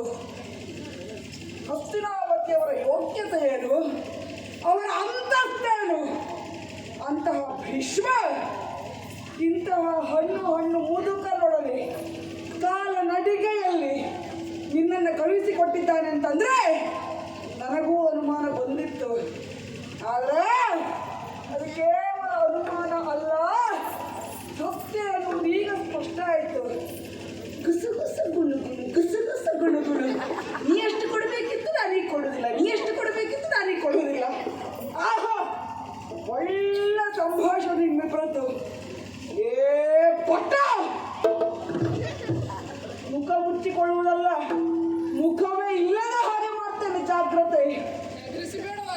ಹೆದರಿಸುವುದಲ್ಲ, ನೀನು ಇಷ್ಟೊತ್ತಿಗೆ ನಿನ್ನನ್ನು ನಿಲ್ಲಿಕ್ಕೆ ಬಿಟ್ಟಿದ್ದೇ ಹೆಚ್ಚು. ನಾನು ಅಲ್ಲದೆ ಹೋದರೆ ಬ್ರಾಹ್ಮಣರು ಎನ್ನುವ ಕಾರಣಕ್ಕಾಗಿ ನಮ್ಮ ಸಂಸ್ಕಾರಕ್ಕೆ ಸರಿಯಾಗಿ ನಾವು ಮರ್ಯಾದೆಯನ್ನು ಕೊಟ್ಟವರು. ಆದರೆ ಇದು ಬ್ರಾಹ್ಮಣ ಅಲ್ಲ, ದುಡ್ಡು ತೆಗೆದುಕೊಂಡು ಮಾಡುವ ವೇಷ ಅನ್ನೋದು ಗೊತ್ತಾಯಿತು. ಪ್ರಪಂಚದಲ್ಲಿ ಕೇಳಿದ್ದೆ, ವೇಷ ಹಾಕಲು ಎರಡು ಕಾರಣವಂತೆ. ಒಂದು, ಯಾರನ್ನಾದರೂ ಮೋಸ ಮಾಡಲಿಕ್ಕೆ ಹಾಕ್ತಾರಂತೆ ವೇಷವನ್ನ. ಇನ್ನೊಂದು, ಆಗುವ ಮೋಸವನ್ನು ತಪ್ಪಿಸಿಕೊಳ್ಳಲಿಕ್ಕೆ ವೇಷವನ್ನು ಹಾಕ್ತಾರಂತೆ. ಇದು ಮೊದಲನೇ ವರ್ಗಕ್ಕೆ ಸೇರಿದ್ದು.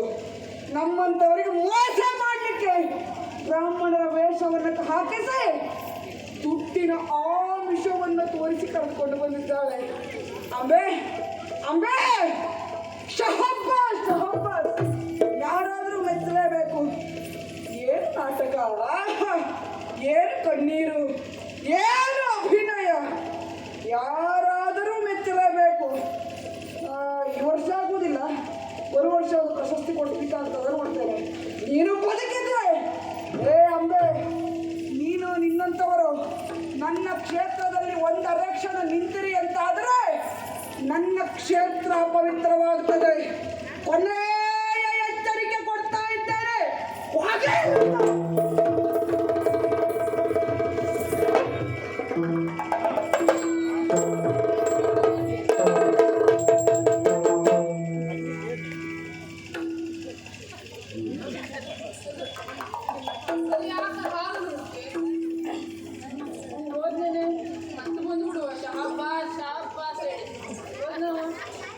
ಈಗ ಸಮಾಧಾನ ಆಯ್ತಾ ನಿಮಗೆ? ನಾ ಎಂತ ಮಾಡಿ ಅದೇ ಪೂರ ತೊಳೆದು ಹೋದ. ಮತ್ತೆ ಬಂದು ಬಿಡ್ತಾ ನೋಡ್ಕೊ, ಮತ್ತೆ ಬಂದ ಶಾಬಾಷ್ ಶಾಬಾಷ್. ಹೌದೇನೆ, ನಂದು ತಪ್ಪಾಯ್ತೇನೆ, ನಾ ಕೇಳಿದ್ದೇನೆ. ಲಹರಿಯ ಮಧ್ಯದಲ್ಲಿ ಮಾಡಿದಂತಹ ಮಾತು ವ್ಯವಹಾರ ಅವಮಾನ ಆದ ಸ್ಥಳದಲ್ಲಿ ಮತ್ತೆ ಮತ್ತೆ ಮತ್ತೆ ಯಾಕೆ ಹೇಳಬೇಕಾಗಿತ್ತು ನೀವು? ನಿಮಗೂ ಹೆಣ್ಣು ಮಕ್ಕಳಿದ್ದಾರೆ, ಮದುವೆಯಾಗುವ ಹೆಣ್ಣು ಮಕ್ಕಳು. ಅವರ ಸ್ಥಾನದಲ್ಲಿ ನನ್ನನ್ನೊಮ್ಮೆ ಕಲ್ಪಿಸಿಕೊಂಡು ನೋಡಿ ಸ್ವಾಮಿ, ನಿಮ್ಮನ್ನೊಂದು ಎಂತ ಪ್ರಯೋಜನ? ನೀವು ಬ್ರಾಹ್ಮಣರು, ವೃದ್ಧರು, ಕೊಟ್ಟ ಮಾತಷ್ಟೇ ಗೊತ್ತು ನಿಮಗೆ. ಈ ಅಂಬೆಯ ಅಂತರಂಗವನ್ನು ಯಾರು ಬಲ್ಲವರಿಲ್ಲ.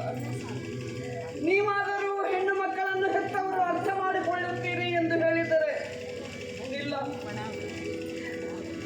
ಕೊಟ್ಟ ಮಾತಿಗೆ ತಪ್ಪುಗಳಲ್ಲ ಈ ಅಂಬೆ. ಇದು ನನ್ನದು ತಪ್ಪಾಯ್ತೆ, ನಾನು ಹಾಗೆ ಮಾತಾಡಬಾರ್ದು.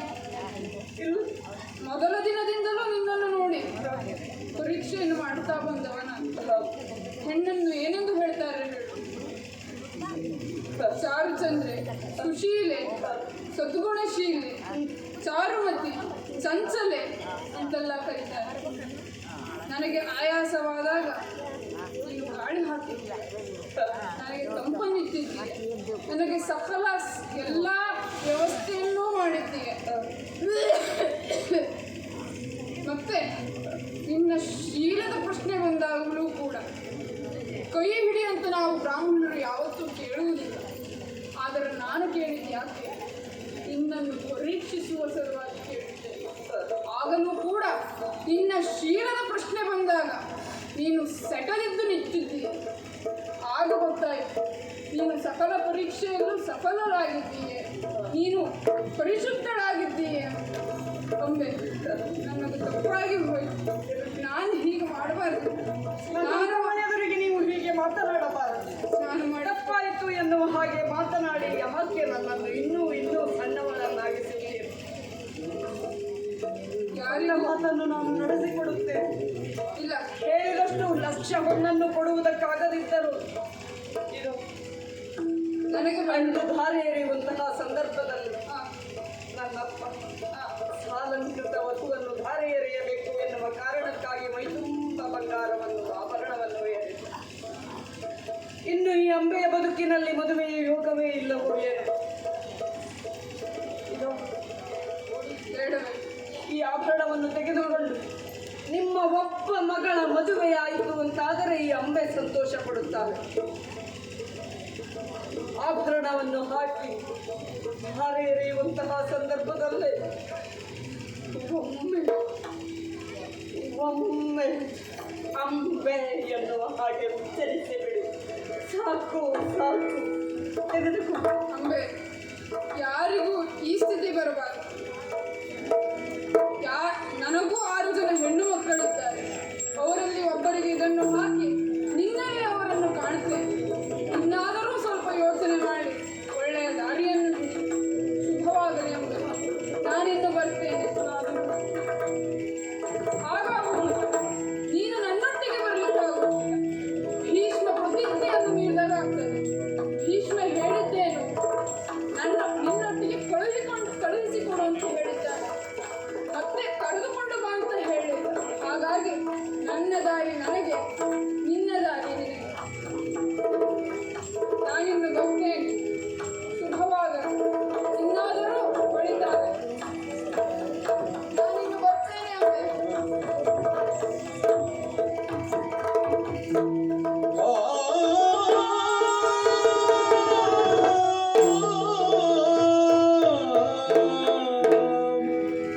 ಮರುಳೇ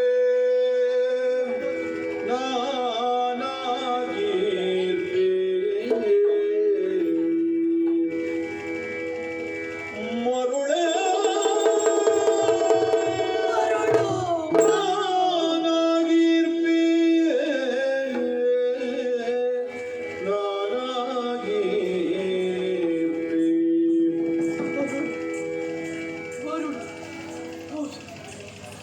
ನಾನಿಲ್ಲಿದ್ದೇನೆ. ನನಗೇನಾಗುತ್ತಿದೆ? ಅಂದು ಕಾಶಿಯ ರಾಜಕುಮಾರಿ, ಇನ್ನು ಬೀದಿಯ ಭಿಕಾರಿ. ನಾನು ಅಂದುಕೊಂಡೆ ಮದುವೆ ಎಂದರೆ ಸ್ವರ್ಗ. ಆದರೆ ಕಾಲಿಡುವುದಕ್ಕೆ ಹೋದರೆ ಮುಚ್ಚಿ ಹೋಗಿದೆಯಲ್ಲ ಮಾರ್ಗ. ಬಲ್ಲವರಾಡಿದರು ಮದುವೆ ಹೆಣ್ಣು ಮಕ್ಕಳ ಭವಿಷ್ಯ. ಮದುವೆಯಲ್ಲಿ ಅಲ್ಲ ಅಲ್ಲ, ಈಗ ಅರ್ಥವಾಗಿರುತ್ತದೆ. ಮಸಣದಲ್ಲಿ ಹೌದು, ಮರುಳಾದೆ ಮರುಳೇ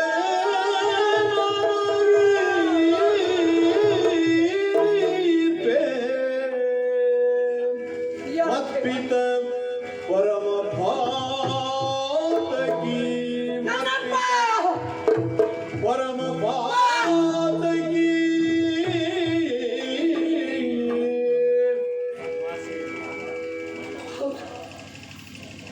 ನನ್ನಪ್ಪ ಏರ್ಪಡಿಸಿದ್ದ ಸ್ವಯಂವರ, ಅರಮನೆಯ ತುಂಬೆಲ್ಲ ಸಡಗರ, ನಾನಾ ವಿಧದ ಶೃಂಗಾರ, ಹೆಣ್ಣು ಮಕ್ಕಳ ವನಪು ವಯ್ಯಾರ, ಲೋಕಲೋಕಾಂತರಕ್ಕೂ ಸಾರಿದ್ದ ಡಂಗುರ. ಬಂದ ರಾಜಕುಮಾರರಲ್ಲಿ ಏರ್ಪಡುವುದು ಸಂಗರ, ಹೊಡೆದಾಡಿ ಗೆದ್ದವನೇ ವರ. ಆದರೆ ನಾಳೆ ಮದುವೆ ಎಂದರೆ ಇಂದು ವರ ಯಾರು ಎಂದು ಗೊತ್ತಿಲ್ಲದ ಗೊಂದಲಕ್ಕೆ ಪರಿಹಾರ. ಮದುವೆ ವನವಿಹಾರ. ಮರುಳಾದೆ ಮರುಳೇ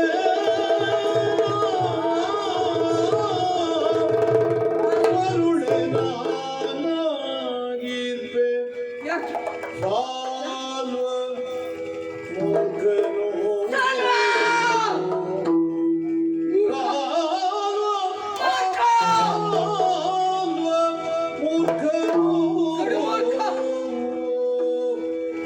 ಅಯ್ಯೋ,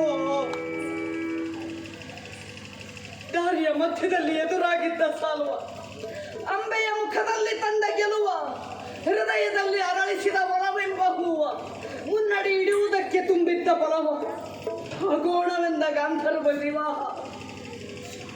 ಆದರೆ ನಾನಂತೆ ಎದುರಿಸು ನಾಳಿನ ವಿಕ್ರಮ ಪಡವ, ಯಾರೇ ಗೆದ್ದರೂ ತಂಗಿಯಂದಿರು, ಯಾರನ್ನೇ ವಿವಾಹವಾದರೂ ನಿನ್ನನ್ನೇ ಮದುವೆಯಾಗುತ್ತೇನೆ ಎಂದು ಇಟ್ಟೆ ವಚನವ. ಮರುಳಾದೆ ಕುಲನದಿ ಸುತ ಮರುಳಾವೆ ಮರುಳೇ.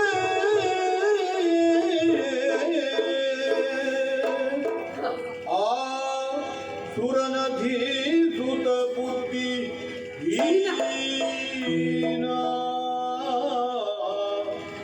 ಸುರನದಿ ಸುತ ಬುದ್ಧಿ ಹೀನನೋ.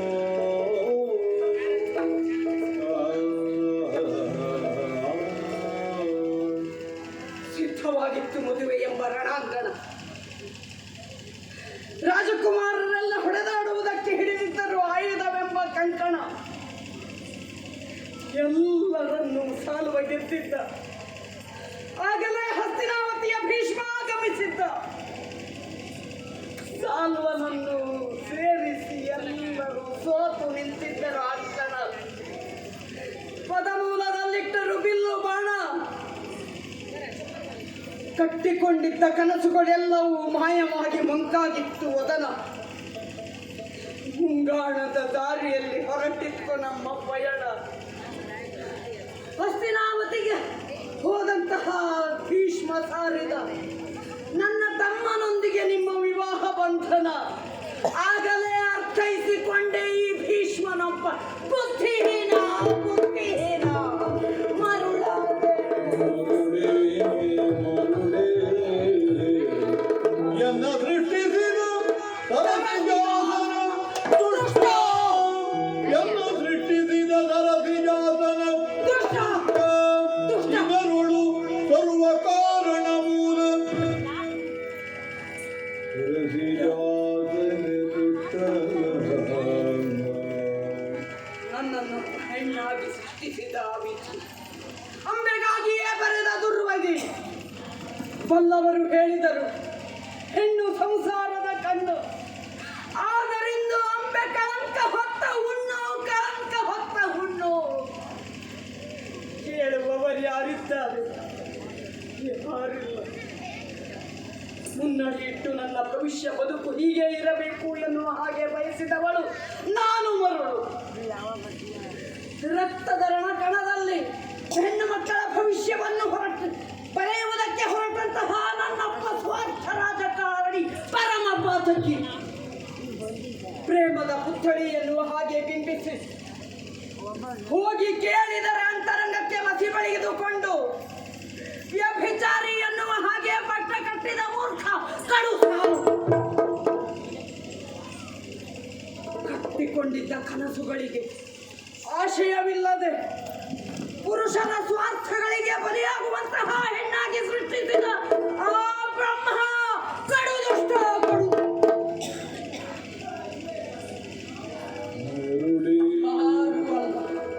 ನೇರವಾಗಿ ಇವರ್ಯಾರೂ ಕಾರಣರಲ್ಲ.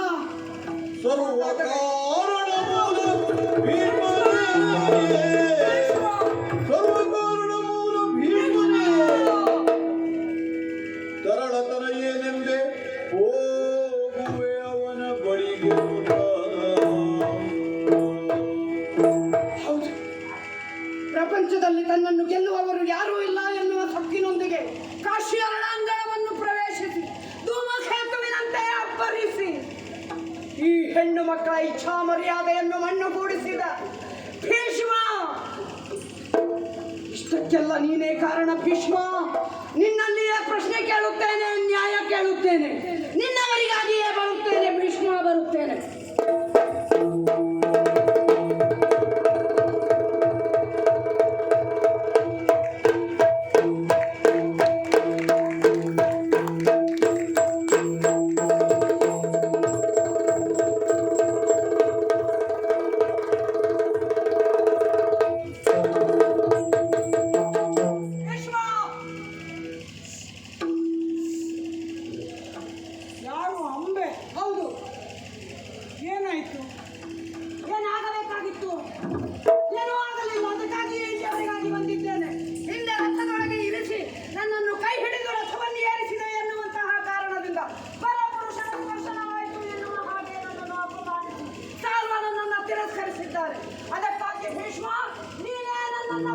ತಕ್ಕದ್ದು ಸಾರುವ ಮದುವೆ ಎಲ್ಲಿ ಮೂರ್ಖಳೆ ಕೂಡದಾನವನು. ಎಲ್ಲಿ ಮೂರ್ಖಳೆ ಕೂಡದಾನವನು. ಒಲಿದವನು ಜನಿಸಿದ ಬಳಿಕ ನೀ ಬಂದಿರು ಹೀಗಿದ್ದೀರು. ಒಲಿದೆ ಬ್ರಹ್ಮಚರ್ಯ ವ್ರತಗಳು ನೆಲಸಿರುವುದು ಮತ್ತೆಂಥ ತಪ್ಪಾಗಿ. ಅದರೇ ನೀ ಬೇಡ ವಿಕ್ರಮಿ ಪಡೆಯು ಎಲ್ಲವರ ಮಂತ್ರ ಎಲ್ಲವೇ ಮೂರ್ಖ ಹೆಣ್ಣೆ. ಸಾರ್ವ ನನ್ನನ್ನು ತ್ಯಜಿಸಿದ ಎಂಬ ಕಾರಣಕ್ಕೆ ನೀನು ಮದುವೆಯಾಗು. ನಾನು ಮದುವೆ ಆಗಲಿಕ್ಕೆ ಆಗುವುದಿಲ್ಲ ಅಂತ ಅಂದೇ ಹೇಳಿದ್ದೇನೆ.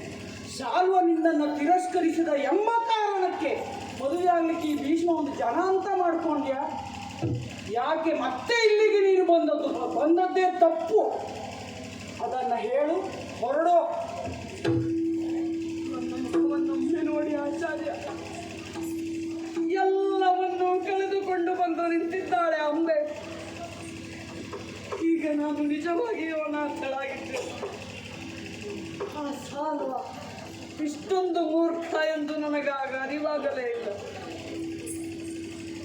ಆದರೆ ನೀವು ಪ್ರಾಜ್ಞರು, ಶಾಸ್ತ್ರಜ್ಞರು, ನಿಮ್ಮ ಬಳಿ ಹೇಳಿಕೊಂಡರೆ ಏನಾದರೂ ಒಂದು ಪರಿಹಾರ ದೊರೆಯುತ್ತದೆ ಎಂದು ನನಗೆ ಖಂಡಿತವಾಗಿಯೂ ಗೊತ್ತು. ಆದ್ದರಿಂದ ಈ ನನ್ನ ಪರಿಸ್ಥಿತಿಯಲ್ಲಿ ನನ್ನನ್ನು ತೊರೆಯಬೇಡಿ. ಉರಿಯುತ್ತಿರುವ ಅಗ್ನಿಗೆ ತುಪ್ಪವನ್ನು ಸುರಿಸದಿರಿ. ಕೋಮಲವಾದ ಹೂವೊಂದನ್ನು ಆನೆ ತನ್ನ ಕಾಲ್ತುಳಿಗಳಿಂದ ಹಿಚುಕಿನಂತೆ ನನ್ನನ್ನು ಹಿಚುಕದಿರಿ ಆಚಾರ್ಯ. ನಿಜವಾಗಿಯೂ ಅನಾಥಳಾಗಿದ್ದೇನೆ. ಅವಮಾನಿತ ಮೋರೆಯನ್ನು ಹೊತ್ತು ತಂದೆಯ ಮನೆಗೂ ಹೋಗಲಾರೆ. ಆತ್ಮಹತ್ಯೆ ಮಾಡಿಕೊಳ್ಳುವಂತಹ ಪಾಪ ಕಾರ್ಯವನ್ನು ಎಸಗಲಾರೆ. ಇದು ಕೈ ಮುಗಿದು ಕೇಳಿಕೊಳ್ಳುತ್ತೇನೆ. ಅಂಬೆಯ ಬದುಕಿಗೆ ಮದುವೆ ಇಲ್ಲದಿದ್ದರೂ ಚಿಂತೆ ಇಲ್ಲ. ಮಾರ್ಗದರ್ಶಕರಾಗಿ ನನ್ನನ್ನು ಉದ್ಧರಿಸಿ. ಅಂಬೆ, ಪ್ರಪಂಚದಲ್ಲಿರುವಂತಹ ಪ್ರತಿ ಹೆಣ್ಣುಗಳ ಬಗ್ಗೆ ನಮಗೆ ಗೌರವ ಉಂಟು. ಆದರೆ ಏನು ಮಾಡೋಣ ಹೇಳು? ಚಕ್ರವರ್ತಿ ಮನೆತನದ ಸಾಮ್ರಾಜ್ಯ ಆಗುವಂತಹ ಅವಕಾಶವನ್ನು ನಿನಗಾಗಿ ಒದಗಿಸಿಕೊಟ್ಟೆ. ಅವರಿಬ್ಬರು ನನ್ನ ತಮ್ಮನನ್ನು ಮದುವೆಯಾಗಲಿಕ್ಕೆ ಒಪ್ಪಿದರು, ನೀನು ಒಪ್ಪಲಿಲ್ಲ. ಆದರೆ ಈಗ ಆ ದುರುಳ ಸಾಲ್ವ, ಅಪಾಂಥೇಯ, ಅಡ್ಡಪಂಕ್ತಿಯ ಕ್ಷತ್ರಿಯ ಅವ ನಿನ್ನನ್ನು ತಿರಸ್ಕರಿಸಿದ್ದಾನೆ. ನಾನೇನು ಮಾಡಲಿಕ್ಕಾಗ್ತದೆ ಹೇಳು? ಅಂಬೆ, ನಿನ್ನ ಬಗ್ಗೆ ಮರುಕ ಪಡುವುದೊಂದನ್ನು ಬಿಟ್ಟರೆ ನಮ್ಮಿಂದ ಮತ್ತೇನನ್ನು ನಿರೀಕ್ಷೆ ಮಾಡಲಿಕ್ಕಾಗುವುದಿಲ್ಲ, ಮದುವೆ ಆಗಲಿಕ್ಕಾಗುವುದಿಲ್ಲ. ನಾನು ಬ್ರಹ್ಮಚಾರಿ ಅಂದೇ ಹೇಳಿದ್ದೇನೆ. ಆದರೆ ಮತ್ತೆ ಬಂದಿದ್ದೀಯಲ್ಲ, ನನ್ನ ತಮ್ಮನಿಗೆ ಅಂತಲ್ಲ, ಹೊಸ್ತಿನೆಯಲ್ಲಿರುವ ಯಾವ ಆಳಿಗೂ ಸಹ ನಿನ್ನನ್ನು ಮದುವೆ ಮಾಡಿಸಲಾರೆ. ನೀನಾಗಿಯೇ ಹೋಗ್ತೀಯ, ತಪ್ಪಿಸಲ ನಿನ್ನನ್ನು.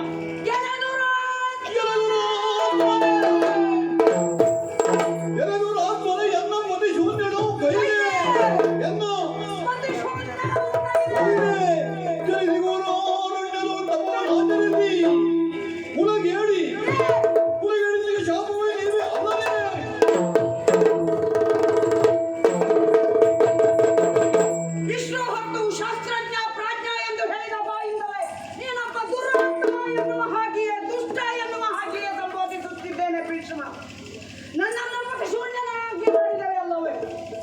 ಹೋಗಲಿ ಬಿಡು. ಆದರೆ ನಿನ್ನನ್ನು ಹಾಗೆ ಬಿಡುತ್ತೇನೆಂದುಕೊಂಡೆಯ? ಘೋರಾರಣ್ಯದಲ್ಲಿ ಚಲಿಸ್ತೇನೆ, ತಪವನ್ನು ಆಚರಿಸಿ ನಿನಗೆ ಶಾಪವನ್ನು ಕೊಡ್ತೇನೆ.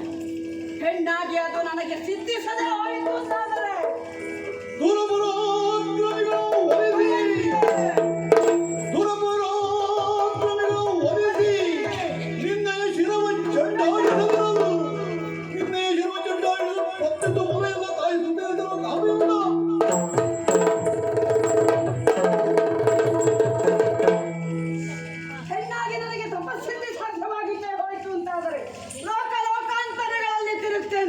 ನಿನ್ನನ್ನು ಗೆಲ್ಲುವಂತಹ ಪಶುಗಳನ್ನು ಕರೆದುಕೊಂಡು ಬಂದು ನಿನ್ನ ಶಿರವನ್ನು ಚಂಡಾಡದೆ ಹೋದರೆ ಇದು ಹುಟ್ಟಿದ್ದು ಸೀರೆಯಲ್ಲ, ತೊಟ್ಟಿದ್ದು ಬಳೆಯಲ್ಲ, ಇಟ್ಟದ್ದು ಬಟ್ಟಲ್ಲ, ಕಾಶೀಶನ ಮಗಳು ಅಂಬೆಯಲ್ಲ.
ಶಾಸ್ತ್ರವನ್ನ ಹಿಡಿಯುವುದನ್ನ ಬಿಟ್ಟು ಶಸ್ತ್ರವನ್ನ ಹಿಡಿದ ಅಂತಾದರೆ ಲೋಕಮುಖಕ್ಕೆ ಯಾವ ರೀತಿಯ ಸಂದೇಶ ತಲುಪುತ್ತದೆ ಎನ್ನುವಂತೆ ಆಲೋಚಿಸಿದಂತಹ ನಾನು ಪರಶುವನ್ನ ಯುದ್ಧಕ್ಕಾಗಿ ಬಳಸುವಂತಹ ಪರಶುವನ್ನ ವಿದ್ಯೆಯನ್ನ ನೀಡುವ ಕಾಯಕ್ಕಾಗಿ ಬಳಸಿಕೊಂಡಿದ್ದೇನೆ.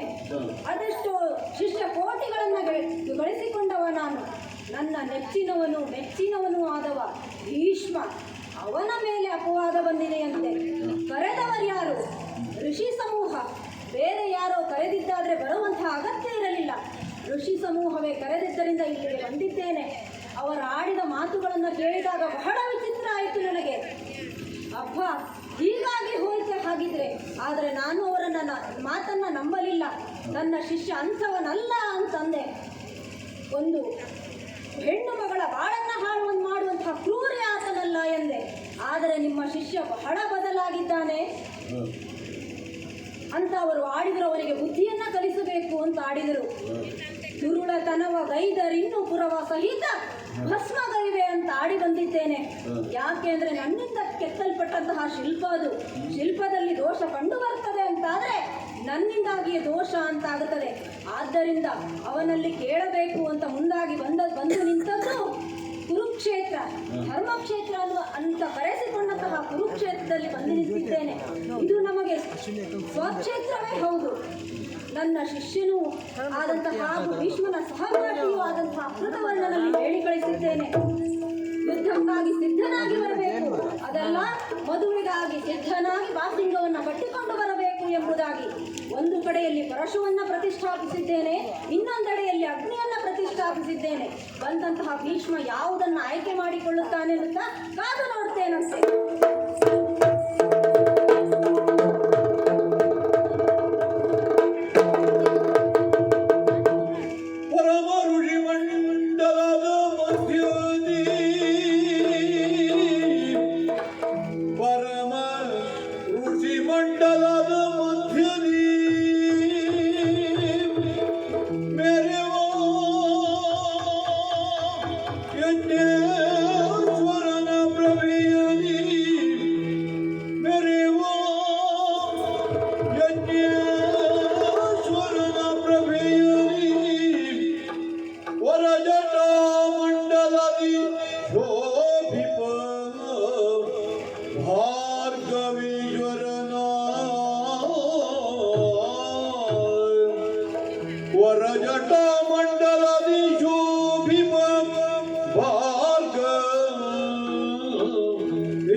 ಚರಣ ಪ್ರಕ್ಷಾಳನವ ಗೈಯುತ್ತೋ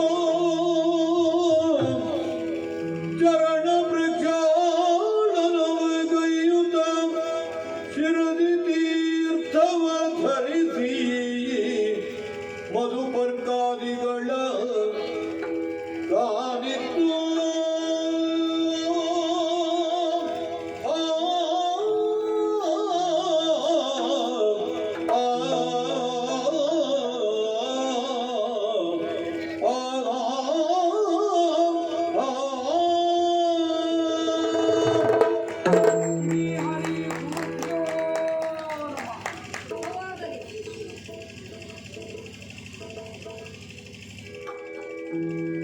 ಪರಶುಧರನಾಕ್ಷಣದಿ ತನ್ನಯ ಪರಶುಧರನಾಕ್ಷಣದಿ ಶಿಷ್ಯನ ಪರಮ ಭಕ್ತಿಗೆ ಮೆಚ್ಚಿ ಧರೆಯೊಳಿವಗಣೆಯುಂಟೆ ಎನ್ನುತ್ತದಾಗ ಬೀಳಿದನೋ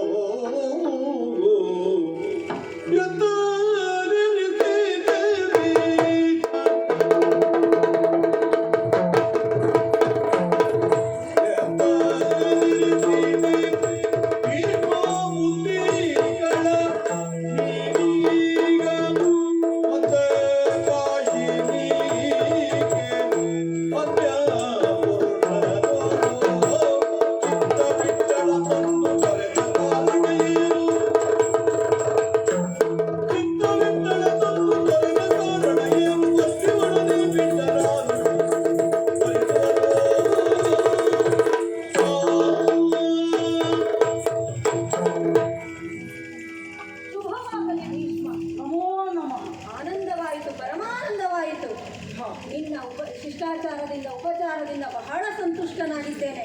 ಯಥಾಸಾಧ್ಯವಾಗಿ ಯೋಗ್ಯವಾಗಿ ಮಾಡಿದ್ದೇನೆ. ನೋಡಿದೀರಾ ಋಷಿವರ್ಗದವರೇ, ನನ್ನ ಶಿಷ್ಯನ ಕುರಿತಾಗಿ ಏನೆಲ್ಲ ಆಡಿದಿರಿ ನೋಡಿ. ನನ್ನ ಶಿಷ್ಯನ ಸತ್ಕಾರವನ್ನ ಸಂಸ್ಕಾರವನ್ನ ಬಹಳ ಸಂತೋಷವಾಯಿತು. ಭೀಷ್ಮ, ಒಬ್ಬ ವ್ಯಕ್ತಿ ಯಾವ ಸಂದರ್ಭದಲ್ಲಿ ಹೇಗೆ ನಡೆದುಕೊಳ್ಳುತ್ತಾನೋ ಅದು ವ್ಯಕ್ತಿತ್ವ ಅಂತ ಕರೆಸಿಕೊಳ್ಳುತ್ತದೆ. ಮದುವೆ ಮನೆಯಲ್ಲಿ ಅಳುವುದಲ್ಲ, ಮಸಣದ ಮನೆಯಲ್ಲಿ ನಗುವುದಲ್ಲ. ಇಂತಹ ಸಂದರ್ಭದಲ್ಲಿ ನೀನು ಹೀಗೆ ನಡೆದುಕೊಂಡದ್ದನ್ನು ನೋಡಿ ನಿನ್ನ ವ್ಯಕ್ತಿತ್ವ ಏನು ಎಂಥದ್ದು ಎನ್ನುವುದು ಎಲ್ಲರಿಗೂ ತಿಳಿಯಿತು. ನೀನು ಕುರುಕ್ಷೇತ್ರಕ್ಕೆ ಮುನ್ನುಗ್ಗಿ ಬರುವಾಗ ನಿನ್ನ ಸೈನ್ಯವನ್ನ ಕಂಡಾಗ ಮೇಲ್ನೋಟಕ್ಕೆ ನೀನು ಯುದ್ಧಕ್ಕೆ ಸಿದ್ಧನಾಗಿ ಬಂದಿದ್ದೀಯಾ ಅಂತ ಅನ್ನಿಸಿದ್ದು ಹೌದು. ಆದರೆ ನಿನ್ನ ಸೈನ್ಯದ ಎದುರಿನಲ್ಲಿ ಆನೆ ಕುದುರೆಗಳ ಬದಲಾಗಿ ಈ ಭಾರತವರು ಪೂಜಿಸಿ ಗೌರವಿಸಿದಂತಹ ಗೋವುಗಳನ್ನು ಮುಂದಿರಿಸಿಕೊಂಡು ಬಂದಿದ್ದೀಯಾ. ಅದು ನಿನ್ನ ಶಿಷ್ಟಾಚಾರವನ್ನು ತೋರಿಸ್ತದೆ.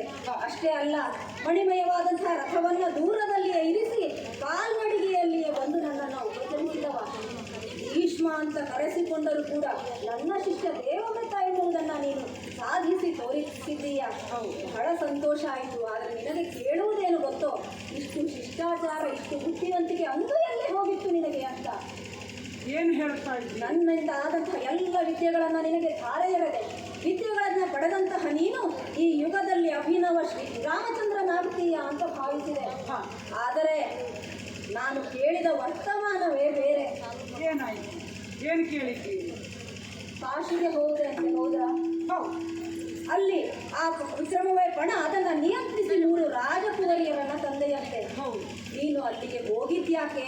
ಆ ರಾಜಕುಮಾರಿಯರನ್ನ ತಂದದ್ಯಾಕೆ? ತಂದ ಮೇಲೆ ಅಂಬೆಯನ್ನ ತೊರೆದಿದ್ಯಾಕೆ ಹೇಳು.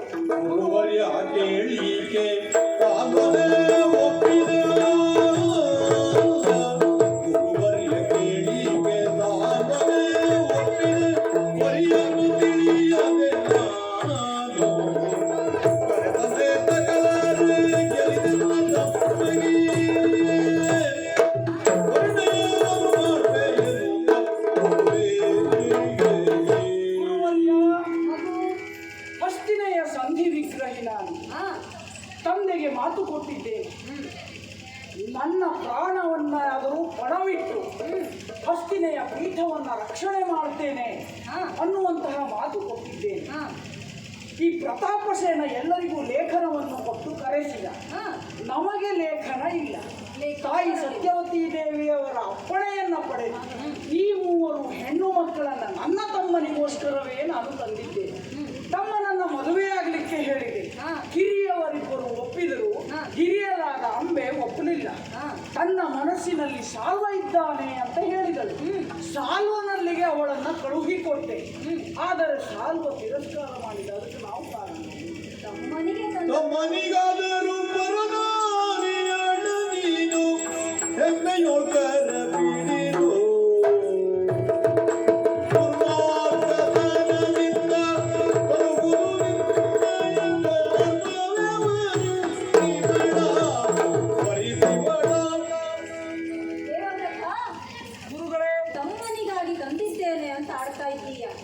ತಮ್ಮನಿಗೆ ಆದರೂ ಪರನಾರಿಯನ್ನ ತರುವುದಲ್ಲ. ಒಂದು ಕಾರ್ಯವನ್ನ ನಾವು ಮಾಡಿದ ಉದ್ಯುಕ್ತರಾದಾಗ ಅದರ ಸಾಧಕ ಬಾಧಕಗಳ ಬಗ್ಗೆ ಕುರಿತು ಚಿಂತಿಸಬೇಕಾಗುತ್ತದೆ. ಹಾಗೆ ನೋಡಿದರೆ ನೀನು ಹೇಳುವುದೇನು, ಲೇಖನ ಪ್ರತಾಪಸೇನ ಲೇಖನವನ್ನ ಹಸ್ತಿನಾವತಿಗೆ ಕಳುಹಿಸಲಿಲ್ಲ. ಅದರ ಹಿಂದೆ ಏನೋ ಸಂಚಿದೆ ಅನ್ನುವುದನ್ನು ನೀನು ಅರಿತೆ. ಹಾಗೆ ಯೋಚಿಸಿದರೆ ಅಲ್ಲಿ ನಡೆಯುತ್ತಿರುವುದು ವಿವಾಹದ ಕಾರ್ಯಕ್ರಮ. ನೀನು ಬ್ರಹ್ಮಚಾರಿ, ಅಲ್ಲಿಗೆ ಹೋಗುವ ಅಗತ್ಯವಾದರೂ ಏನಿತ್ತು ಅಂತ ಯೋಚಿಸಬಹುದಲ್ಲ. ಅದು ತನ್ನ ಮಕ್ಕಳ ಮದುವೆಗೆ ಯಾರನ್ನ ಕರೆಯಬೇಕು, ಯಾರನ್ನ ಬಿಡಬೇಕು ಅಂತ ಅವರ ತಂದೆ ತಾಯಿಗಳು ಸ್ವತಂತ್ರರು. ಆದ್ದರಿಂದ ಹಾಗೆಯೂ ಯೋಚಿಸಿರಬಹುದು. ಮತ್ತೆ ರಾಜಕೀಯ ಷಡ್ಯಂತ್ರ ಅಂತ ಹೇಳಿದೆ. ರಾಜಕೀಯ ಷಡ್ಯಂತ್ರವೇ ಆದರೂ ಪ್ರತಿಷ್ಠೆಗೆ ಸವಾಲು ಅಂತಾಗಿ ನೀನೇ ಮುಂದಾಗಿ ಹೋಗುವ ಬದಲು ವಿಚಿತ್ರ ವೀರ್ಯವನ್ನೇ ಕಳುಹಿಸಿಕೊಡಬಹುದಿತ್ತಲ್ಲ. ಅದನ್ನೂ ನೀನು ಮಾಡಲಿಲ್ಲ. ಹಾಗೆ ಹೋದವ ಆ ಪಣವನ್ನ ನಿಯಂತ್ರಿಸಿದೆ, ರಾಜಕುಮಾರಿಯರನ್ನ ಕರೆತಂದೆ. ಲೇಖನ ಕಳುಹದೇ ಇದ್ದದ್ದು ಪ್ರತಾಪಸೇನ. ಆದರೆ ನೀನು ಏರಿರಿ ಎಣ್ಣೆಯ ರಥವನ್ನು ಅಂತ ಏರಿಸಿಕೊಂಡದ್ದು ಆ ಹೆಣ್ಣು ಮಕ್ಕಳನ್ನ. ಯಾರದ್ದೋ ತಪ್ಪಿಗೆ ಯಾರಿಗೂ ಶಿಕ್ಷೆಯನ್ನು ನೀಡಲಿಕ್ಕೆ ಮುಂದಾದೆ ನೀನು.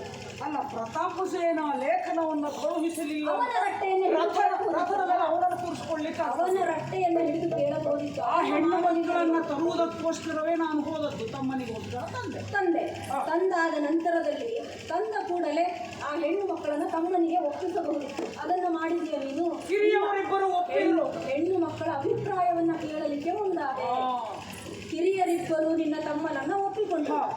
ಹಿರಿಯಳಾದ ಅಂಬೆ ಒಪ್ಪಿಕೊಳ್ಳಲಿಲ್ಲ. ನೋಡು, ಅವರಿಬ್ಬರು ಒಪ್ಪಿಕೊಳ್ಳಲಿಲ್ಲ ಅಂತಾದ್ರೆ ನಿನ್ನ ಮರ್ಯಾದೆ ಏನಾಗ್ತಿತ್ತು ಅಂತ ಯೋಚನೆ ಮಾಡಿದ್ದೀಯಾ? ಅವಳು ಪರಪುರುಷನಲ್ಲಿ ಅನ್ಯ ಪುರುಷನಲ್ಲಿ ಮನವಿಟ್ಟ ಕಾರಣ ಒಪ್ಪಲಿಲ್ಲ. ಸಾಲ್ವನಲ್ಲಿಗೆ ಕಳಿಸಿಕೊಟ್ಟೆ. ಯೋಚನೆ ಮಾಡು, ಪಾಪ ಹೆಣ್ಣು ಮಗಳು ಕುಲವತಿ, ರೂಪವತಿ, ವಿದ್ಯಾವತಿ ಹೇಗೆ ಕಣ್ಣೀರನ್ನು ಹಾಕುತ್ತಾ ನಿಂತಿದ್ದಾಳೆ ನೋಡು. ಅದು ಈ ಸ್ಥಿತಿಗೆ ಬರಲು ಕಾರಣ ನೀನು ಅಲ್ಲಿಗೆ ಕಾಶಿ ಕ್ಷೇತ್ರಕ್ಕೆ ಹೋಗದೇ ಇದ್ದರೆ ಅವಳು ಸಾಲ್ವನನ್ನು ಒಲಿಸುತ್ತಿದ್ದಳು, ಸಂತೋಷವಾಗಿರುತ್ತಿದ್ದಳೋ ಏನೋ. ನೀನು ಅಲ್ಲಿಗೆ ಹೋದ ಕಾರಣದಿಂದಾಗಿ ಅವಳಿಗೆ ಇಂಥ ದುಸ್ಥಿತಿ ಬಂತು. ಅವಳ ಜೀವನದ ದಿಕ್ಕೇ ಬದಲಾಗಿ ಹೋಯಿತು. ಅವಳಿಗೆ ಬಂದ ಈ ದುರ್ಗತಿಯನ್ನ ನಿವಾರಿಸಬೇಕಾದವನು ನೀನು. ಆದ್ದರಿಂದ ವರಿಸುವ ಅವಳನ್ನು.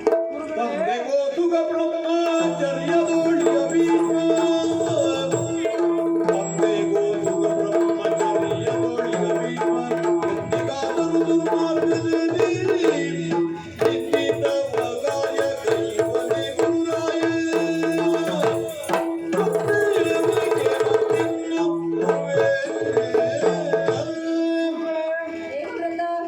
ಎಲ್ಲವನ್ನೂ ತಿಳಿದು ಮಾತನಾಡ್ತಾ ಇದ್ದೀರಿ ನೀವು.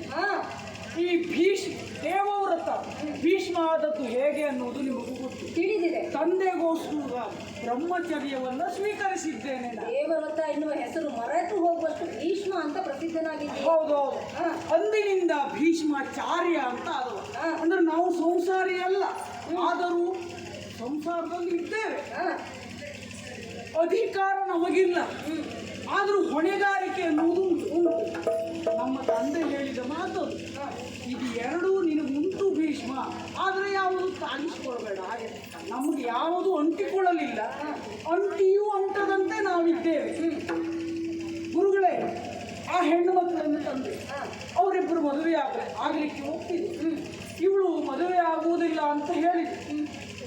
ಮದುವೆ ಆಗುವುದಿಲ್ಲ ಅಂತ ಹೇಳಿ ಅವಳನ್ನೇ ಕೇಳಿ ಅವಳೇ ಹೇಳಿದ ಹಾಗೆ ನಾನು ಮಾಡಿದ್ದೇನೆ. ನೀನು ಹೋಗು ಅಂತ ನಾನು ಹೇಳಿದವ ಅಲ್ಲ. ಸಾಲ್ವನನ್ನ ಮನಸ್ಸಾ ವರಿಸಿದ್ದೇನೆ ಅಂತ ಹೇಳೋದು ಮೆರವಣಿಗಿಲ್ಲ ಅಂತ ಕೆಲಸ. ಹಾಗಾಗಿ ಸಾಲ್ವನಗರಿಗೆ ಅವಳನ್ನು ಕಳುಹಿಸಿದ್ದೇನೆ. ಮತ್ತೆ ಒಂದು ನೀವೇ ಭೀಷ್ಮಾಚಾರ್ಯ ನೀನೇ ನನ್ನನ್ನು ಮದುವೆ ಆಗುವಂತ ನಾನು ಹೇಳಿ ಮದುವೆ ಅಲ್ಲ. ಅವಳು ಕಣ್ಣೀರ ಮೇಲೆ ನಿಮಗೆ ಯಾಕಿಷ್ಟು ಅನುಕಂಪ ಅಂತ ನಾನು ಕೇಳ್ತಾ ಇದ್ದೇನೆ. ಯಾಕಿಷ್ಟು ಅನುಕಂಪ? ಗಂಡು ಕೂಡ ಇಲ್ಲ ನನ್ನ ಹಿಡಿದು ಹೊರಟವರು ನೀವು, ಕಂಡವರನ್ನು ಕೊಂದು ಕಡಿದವರು ನೀವು. ಈಗ ರಾಜರ ಹೊಣೆಗಾರಿಕೆ ನಿನ್ನ ಮೇಲುಂಟು ಅಂತ ಹೇಳುತ್ತೆ. ಹೌದು. ಆ ಮೂವರು ಹೆಣ್ಣು ಮಕ್ಕಳ ಹೊಣೆಗಾರಿಕೆಯನ್ನು ನಿನಗೆ ಒಪ್ಪಿಸಿದ್ದಾನೋ ಇಲ್ಲೋ? ಅವರ ಅಪ್ಪ ಒಪ್ಪಿಸಿ. ಹೆಣ್ಣು ಮಕ್ಕಳ ಹೊಣೆಗಾರಿಕೆ ನಿನ್ನ ಮೇಲೆ ಉಂಟು. ಗುರುಗಳೇ, ಆ ಹೆಣ್ಣು ಮಕ್ಕಳ ಹೊಣೆಗಾರಿಕೆಯನ್ನು ನನ್ನ ಹೆಗಲ ಮೇಲೆ ಅವರ ಅಪ್ಪ ಹೊರಿಸಿದ. ಅವ ಹೇಳಿದ್ದೇನು, ನಿಮ್ಮ ಮನ ಬಂದಂತೆ ನೀವು ಕೈಯಬಹುದು ಅಂತ ಹೇಳಿ ಮಾಡಬಹುದು ಅಂತ. ನಮ್ಮ ಹಸ್ತಿನೆಯ ಸಾಮ್ರಾಜ್ಯ ಆಗುವಂತಹ ಅವಕಾಶವನ್ನು ಒದಗಿಸಿಕೊಟ್ಟಿದ್ದು ನಾನು. ಅವರಿಬ್ಬರು ಒಪ್ಪಿದ್ರು, ಇವಳು ಒಪ್ಪಲಿಲ್ಲ, ಅದಕ್ಕೆ ನಾವು ಹೊಣೆಯ? ಸತ್ಯವಂತಳಾಟೆ ಮನದಲ್ಲಿರುವ ಸತ್ಯವನ್ನು ನಿನ್ನ ಮುಂದೆ ಬಿಚ್ಚಿಟ್ಟಿದ್ದಾಳೆ. ಆ ಹುಡುಗಿಯ ಮನಸ್ಸಿನಲ್ಲಿ ಮತ್ತೊಬ್ಬ ಇದ್ದಾನೆ ಅಂತ ನಮ್ಮಂತವ್ರಿಗೆ ಹೇಗೆ ಗೊತ್ತಾಗಬೇಕು ಗುರುಗಳೇ? ಅವಳನ್ನು ಅಲ್ಲಿ ತೋರಿಸ್ದೆ, ಮತ್ತೆ ಬಂದು ಮದುವೆ ಆಗೊಂಡ್ರೆ ಎಲ್ಲಿ ಮದುವೆ ಆಗೋದು? ಹಾಗಾದ್ರೆ ನಾನು ಮದುವೆ ಖಂಡಿತ ಮದುವೆ ಆಗುವುದಿಲ್ಲ. ನಾನಂತೂ ಮದುವೆ ಆಗುವುದಿಲ್ಲ. ನಾನು ಮದುವೆ ಆಗುವುದಿಲ್ಲ. ನೋಡಿ, ಮದುವೆ ಮಾಡಿಸುತ್ತಿದ್ರು ಮಾಡ್ತೀನಿ, ಮದುವೆ ಆಗುದಿಲ್ಲ. ಅವರೇ ಹೇಳುತ್ತಿರುವುದು ನನ್ನ ದುರ್ಗತಿಗೆ ಕಾರಣ ಭೀಷ್ಮ ನೀನೇ ವರಿಸಬೇಕು. ಅವಳು ಹೇಳ್ತಾಳೆ ನನ್ನ ದುರ್ಗತಿಗೆ ಭೀಷ್ಮ ಕಾರಣ ಅಂತ. ನಾನು ಅಲ್ಲ ಅಂತ ಹೇಳ್ತೇನೆ. ಅವಳು ದುರ್ಗತಿಗೆ ನಾನು ಹೇಗೆ ಕಾರಣ ಆಗ್ತದೆ? ಇಷ್ಟೆಲ್ಲ ಹೇಳಿ ಆಯ್ತು. ತಂದೆಗೋಸ್ಕರ ನೀ ವರಿಸುವವನಲ್ಲ. ಒಟ್ಟು ಅವಳಿಗೆ ಈಗ ಸಮಾಜದಲ್ಲಿ ಒದಗಬೇಕು ಅಂತ ಹೇಳಿ ತಂದೆಯ ಸ್ಥಾನದಲ್ಲಿ ಗುರುವಾಗಿ ನಾನು ಹೇಳಿದ್ರು ನನ್ನ ಮಾತನ್ನ ನೀನು ಗುರುವಾಕ್ಯ ನಂದನ ತೋಟವು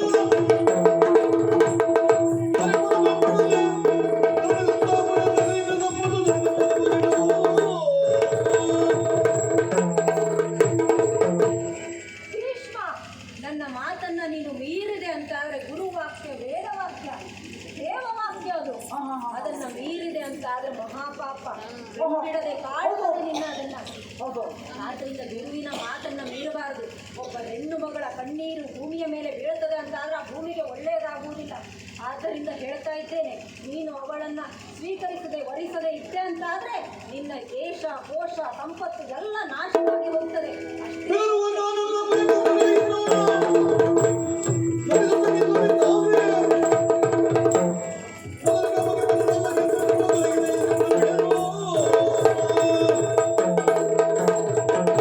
ಹೆದರಿಸ್ತೀರ ಗುರುಗಳೇ? ಹೆದರಿಸುವುದಲ್ಲ, ಕಣ್ಣು ದೊಡ್ಡ ಮಾಡುವುದು ಬೇಡ, ನನ್ನನ್ನು ಹೆದರಿಸುವುದು ಬೇಡ. ಬೆದರುವ ನಾನಲ್ಲ, ಭಯಕೋಪಗಳಿಗೆ ಅಲ್ಲವೇ ಅಲ್ಲ. ನಮಗಿಲ್ಲ. ಏನು ಹೇಳಿದ್ರಿ ನೀವು? ಅವಳನ್ನು ಮದುವೆಯಾಗದೇ ಇದ್ರೆ ಅವಳ ಕಣ್ಣೀರು ಭೂಮಿಗೆ ಬಿಟ್ಟರೆ ಬಹಳ ಕಷ್ಟ ಉಂಟು ಮುಂದೆ.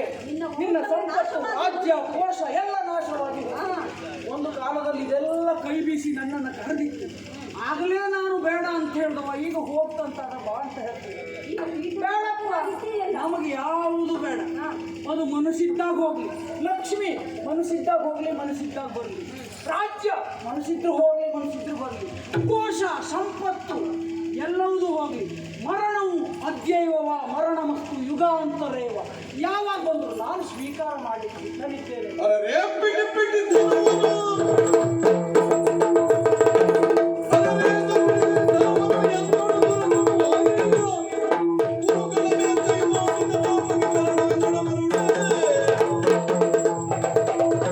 ನೀನು ಇಷ್ಟು ಹಠ ಮಾಡ್ತಿ ಅಂತಾದ್ರೆ ನಿನ್ನ ಗುರು ನನಗೆಷ್ಟು ಹಠ ಇರಬೇಡ. ನಿನಗೆ ಈ ಛಲ ಇದೆ, ಬಿಡಿ ಬಿಡಿ ಬನ್ನುವ. ಗುರುವೆ ನಿನ್ನೊಳು ತಮರಗಿವೆ,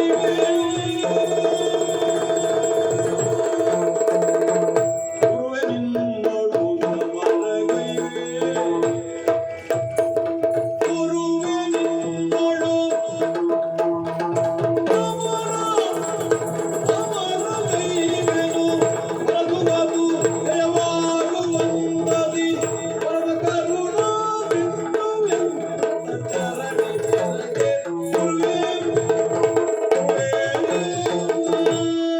ಗುರುಗಳೇ, ಬಹಳ ಸಂತೋಷವಾಯಿತು, ಬಹಳ ಸಂತೋಷವಾಯಿತು. ಕೇಳಬೇಕಾದವರೇ ಕೇಳ್ತಾ ಇದ್ದಾರೆ, ಹೇಳಬೇಕಾದವರೇ ಹೇಳ್ತಾ ಇದ್ದಾರೆ. ಮೊದಲೇ ನೀವು ಹೇಳಿದ್ದೀರಲ್ಲ, ಮದುವೆ ಆಗಲಿಕ್ಕೆ ಒಂದು ಬಾಸಿಂಗವನ್ನು ಕಟ್ಟಿ ಬರಬೇಕು. ಅದಲ್ಲ, ಕೈಯಲ್ಲಿ ಧನುರ್ಬಾಣವನ್ನು ಹಿಡಿದು ಯುದ್ಧಕ್ಕಾಗಿ ಸಿದ್ಧತೆಯನ್ನು ಮಾಡಿಕೊಂಡು ಬರಬೇಕು. ಮದುವೆ ಆಗಬೇಕು ಅಂತಾದರೆ ಕುರುಕ್ಷೇತ್ರದಲ್ಲ ಮದುವೆ ಆಗುವುದು. ಮೊದಲನೇ ದಾರಿಯಲ್ಲಿ ಕ್ರಮಿಸಲಿಕ್ಕೆ ನಮಗೆ ಅವಕಾಶ ಇಲ್ಲ. ಹಾಗಾಗಿ ನೀವು ಹೇಳಿದ್ರಲ್ಲ, ಪಿಡಿ ಪಿಡಿ ಧನುವ, ಈ ದಾರಿಯಲ್ಲಿ ನಾವು ಕ್ರಮಿಸಬಹುದು. ಅದು ಒಂದು ಮಾತುಂಟು ಗುರುಗಳೇ, ನಿಮ್ಮ ಪರಮ ಶಿಷ್ಯನಾಗಿ ನಿಮ್ಮಲ್ಲಿ ಯುದ್ಧಕ್ಕೆ ತೊಡಗುವ ಮೊದಲು ಭೀಷ್ಮ ಜಯಶಾಲಿಯಾಗುವಂತ ಒಂದು ಪರಮ ಶಿಷ್ಯನೇ ನಿನ್ನ ಸುರಕಾಲು ಮೆಚ್ಚಿದೆ, ಎರಡುವೆ ನಿನಗಾನು ಸೋತೆ. ಹೊರಡು ಇಂದಕ್ಕೆ ನಿನ್ನ ಮನಬಂದ ಜನದೊಳಗಿರುವೆಯೆಂಬ ರಾಮ. ಓ ಪರಮ ಶಿಷ್ಯನೇ, ಗುರುಗಳೇ, ಅಂಬರವಾಣಿ ಹಾಗಾಗಿ ಕೇಳದೆ ಅಲ್ಲ, ನಿಲ್ಲಿಸಿ ಯುದ್ಧವನ್ನ. ಭೀಷ್ಮ ನಿನಗೆ ಸೋಲುವನಲ್ಲ. ಸೋಲುವವನಲ್ಲ. ಕೇಳಿದೆ, ನನಗೆ ಗೆಲುವು ಸಾಧ್ಯ ಇಲ್ಲ. ಗುರುವಿಗೆ ಸಂತೋಷ ಆಗುವುದು ಯಾವಾಗ ಗೊತ್ತುಂಟ? ಶಿಷ್ಯ ಗುರುವನ್ನ ಮೀರಿದಾಗ ಅಲ್ವಾ? ಬಹಳ ಸಂತೋಷವಾಯಿತು. ಆದ್ರೆ ನಾನು ನಿನಗೆ ಸೋತದ್ದು ಹೌದು. ಪರಮ ಶಿಷ್ಯನೇ, ನೀವು ಒಂದೇ ನನಗೆ ಸೋತವರು. ನನಗೆ ಜಯವಾಗಿ ಧರ್ಮಕ್ಕೆ ಜಯವಾಗಲಿ ಅಂತ ಹೇಳಿದ್ದೆ. ನಿನ್ನಲ್ಲಿ ಸತ್ಯ ನಿಷ್ಠೆಗಳುಂಟು, ಧರ್ಮಕ್ಕೆ ಜಯವಾಗಿದೆ ಈಗ. ಆದ್ದರಿಂದ ನಿನ್ನ ಇಷ್ಟವನ್ನಂತೆ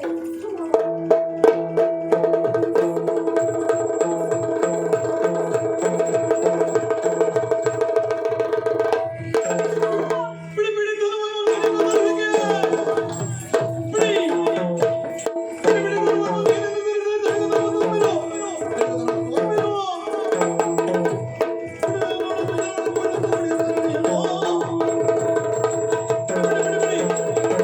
ಭೀಷ್ಮ, ಗುರುವಿನೊಂದಿಗೆ ಹೋರಾಡಿ ಗೆದ್ದೆ ಎನ್ನುವಂತಹ ಅಹಂಕಾರ ಬೇಡ. ಇದೋ ನಾನು ಕ್ಷತ್ರಿಯನೇ ಇದ್ದೇನೆ, ನನ್ನೊಂದಿಗೆ ಹೋರಾಡುವುದಲ್ಲ. ಕೊಂಡು ಹೆಂಗಸರನ್ನು ಗೆಲುವಿಗೆ ಚಾಲನೆ. ಕೊಂಡು ಹೆಂಗಸರನ್ನು ಗೆಲುವಿಗೆ ಚಾಲನೆ. ಗಟ್ಟಿ ಗಟ್ಟಿ ಬೇಗ. ಕೊಂಡು ಬಳಿಗಳನ್ನು ಗಟ್ಟಿ ಎಲೆ ತಲೆ ಕೆಟ್ಟ ಹೆಂಗುಸೆ, ಮತ್ತೆ ಬಂದೆಯ ನೀನು? ಈ ಪ್ರಪಂಚದಲ್ಲಿ ಭೀಷ್ಮನನ್ನ ಕೆಣಕುವಂತಹ ಪಟುಭಟರು ಮತ್ತೊಬ್ಬರಿಲ್ಲ. ಇಂದು ಹುಟ್ಟಲಿಲ್ಲ, ಮುಂದೆ ಹುಟ್ಟಲಿಕ್ಕಿಲ್ಲ. ಆದರೆ ಹೆಂಗಸರಲ್ಲಿ ಈ ಭೀಷ್ಮ ಯುದ್ಧ ಮಾಡುವನಲ್ಲ. ಛೇ! ಒಂದೂರಲ್ಲವೂ ಹೆಣ್ಣು ಜನ್ಮವು, ಒಂದೂರಲ್ಲವೂ ಹೆಣ್ಣು ಜನ್ಮವು ಎತ್ತಿ ಸಾಗಿಸಿ ನಮ್ಮ ಹಿರಿಯರು, ಎನ್ನ ಎತ್ತಿ ಸಾಗಿಸಿ ನಮ್ಮ ಹಿರಿಯರು ನೆತ್ತರದ ಲಿಪಿಯಲ್ಲಿ ಬರೆದಿಡು, ನೆತ್ತರದ ಲಿಪಿಯಲ್ಲಿ ಬರೆದಿಡು ಜಗತ್ತನ್ನ.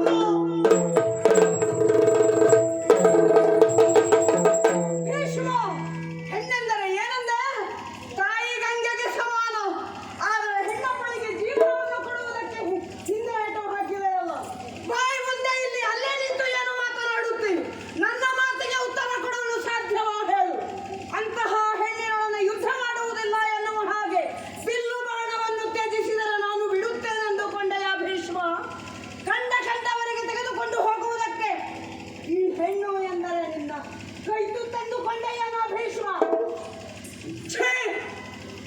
ಇದು ನೆತ್ತರಿನ ಲಿಪಿಯಲ್ಲಿ ಬರೆದಿಡು ಭೀಷ್ಮ, ನೆತ್ತರಿನ ಲಿಪಿಯಲ್ಲಿ ಬರೆದಿಡು. ಹೆಣ್ಣಾಗಿಯೋ ಗಂಡಾಗಿಯೋ ವ್ಯಕ್ತಿಯಾಗಿಯೋ ಶಕ್ತಿಯಾಗಿಯೋ ಬಂದು ನಿನ್ನ ಅಂತ್ಯವನ್ನು ಕಾಣುವುದೇ ನನ್ನ ಈ ಬದುಕಿನ ಗುರಿ. ನನಗಿನ್ಯಾವುದು ಬೇಡ. ಗಂಡ ಬೇಡ, ಮನೆ ಬೇಡ, ಮಕ್ಕಳು ಬೇಡ, ಸಂಸಾರ ಬೇಡ. ನನಗೆ ಜೀವನವೇ ಬೇಡ, ಜೀವನವೇ ಬೇಡ. ಆದರೆ ನನಗೆ ಬೇಕಾಗಿರುವುದು ನಿನ್ನ ಅಂತ್ಯ. ಅದಕ್ಕಾಗಿ ಏನು ಮಾಡುತ್ತಾನೆ ಒಳ್ಳೆಯೋ?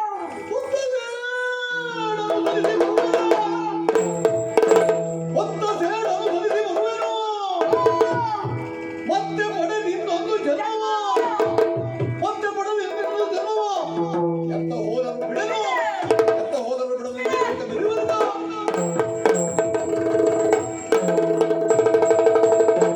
ಹೆಣ್ಣೊಬ್ಬಳು ಆಸೆಯನ್ನಿಟ್ಟುಕೊಂಡು ಸತ್ತಳು ಎಂತಾದರೆ ಮರು ಜನ್ಮವನ್ನು ಪಡೆದಾದರೂ ಅದನ್ನು ತೀರಿಸಿಕೊಳ್ಳುವುದಕ್ಕೆ ಬರ್ತಾಳೆ ಎನ್ನುವುದು ನೆನಪಿರಲಿ ಭೀಷ್ಮ. ಆದ ಕಾರಣ ಇದು ನಿನ್ನಲ್ಲಿ ಈ ಮಾತನ್ನು ಹೇಳುವುದಕ್ಕಾಗಿಯೇ ಇಲ್ಲಿಯವರೆಗಾಗಿ ಬಂದಿದ್ದೇನೆ, ತಡೆದಿದ್ದೇನೆ. ಇನ್ನೊಂದು ಬದುಕನ್ನು ಪಡೆದುಕೊಂಡು ನಿನ್ನನ್ನು ಕೊಲ್ಲುವುದಕ್ಕಾಗಿ, ನಿನ್ನ ಅಂತ್ಯವನ್ನು ಕಾಣುವುದಕ್ಕಾಗಿ ಬರ್ತೇನೆ. ಮಾಡಿದ ಅಗ್ನಿಕುಂಡವನ್ನು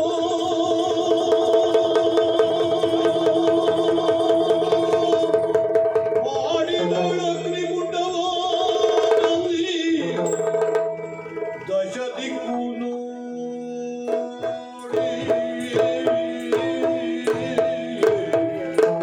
ದಶ ದಿಕ್ಕು ನೋಡಿ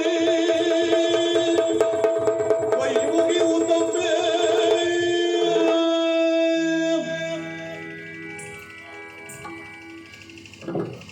ಅಗ್ನಿಕುಂಡವನ್ನು ನಿರ್ಮಿಸಿದ್ದೇನೆ. ದಶ ದಿಕ್ಕುಗಳಿಗೂ ನಮಸ್ಕಾರ ಮಾಡಿದ್ದೇನೆ. ದಿಕ್ಕು ದಿಕ್ಕು ದಿಕ್ಕು ಯಾವ ದಿಕ್ಕಿಗೆ ಹೋದರೂ ನಿನ್ನನ್ನು ಬಿಡಲಾರೆ ಎನ್ನುವುದೇ ಇದರ ಶಪಥ. ಇದು ಅಗ್ನಿಕುಂಡದಲ್ಲಿ ಬಿದ್ದು ಉರಿದು ಹೋಗುತ್ತಿರುವ ನಾನು ನಿನಗೆ ಕೊಡುತ್ತಿರುವ ಶಾಪವಿದು ಭೀಷ್ಮ, ಶಾಪವಿದು. ಉರಿದು ಹೋಗುತ್ತಿದ್ದೇನೆ. ಉರಿ ಉರಿ ನೋಡು, ನಿನ್ನನ್ನು ಕೊಂದು ಮುಟ್ಟಿ ಬರುವೆನೆಂದು ಗಾಳಲು ಧುಮುಕಿದಳು. ಹೆಣ್ಣೆಮ್ಮ ಬಂಗಾರದ ಹೂವೊಂದು ಅಂಗಾರದ ಉರಿಯಲ್ಲಿ ಬೆಂದು ಹೋಗುತ್ತಿದೆ ಭೀಷ್ಮ. ಯಾಕಾಗಿ? ನಿನ್ನ ವಂಶವೆಂಬ ಶ್ರೇಷ್ಠತೆಗಾಗಿ. ಅಂತಹ ನಿನ್ನ ವಂಶ ನಾಶವಾಗಿ ಹೋಗಲಿ ಭೀಷ್ಮ, ನಾಶವಾಗಿ ಹೋಗಲಿ. ಉರಿ! ಗಾಳಲು ಧುಮುಕಿ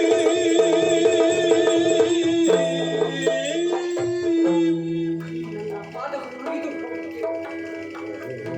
ಅರಮನೆಯ ನೆಲದಲ್ಲಿ ಕೋಮಲವಾದ ಪಾದಗಳು, ಹೂವಿನ ಹಾಸಿಗೆಯಲ್ಲಿ ನಡೆದಂತಹ ಪಾದಗಳು ಇಂದು ಬೆಂಕಿಯಲ್ಲಿ ಉರಿದು ಉರಿದು ಹೋಗುತ್ತಿವೆ. ಇನ್ನೊಬ್ಬರ ಮನೆಯ ಬೆಳಗುವುದಕ್ಕೆ ಇರಬೇಕಾದಂತಹ ಈ ಪಾದ ನಾಶವಾಗುತ್ತಿದೆ, ದಹಿಸಿ ಹೋಗುತ್ತಿದೆ, ಕಸಿಯಾಗಿಸಿ ಹೋಗುತ್ತಿದೆ. ಯಾವ ಕಾರಣಕ್ಕಾಗಿ? ಯಾವ ಕಾರಣಕ್ಕಾಗಿ? ನಿನ್ನ ವಂಶವೆಂಬ ಪ್ರತಿಷ್ಠೆಗಾಗಿ. ಅಂತಹ ನಿನ್ನ ವಂಶದ ಪ್ರತಿಷ್ಠೆ ಕಾಲಚಕ್ರ ಉರುಳುತ್ತಿರುವಂತೆ ಅಲ್ಲಲ್ಲಿ ನಷ್ಟವಾಗಿ ಹೋಗುತ್ತಿರಲಿ ಭೀಷ್ಮ, ನಷ್ಟವಾಗಿ ಹೋಗುತ್ತಿರಲಿ. ಗಾಳಲು ಧುಮುಕಿ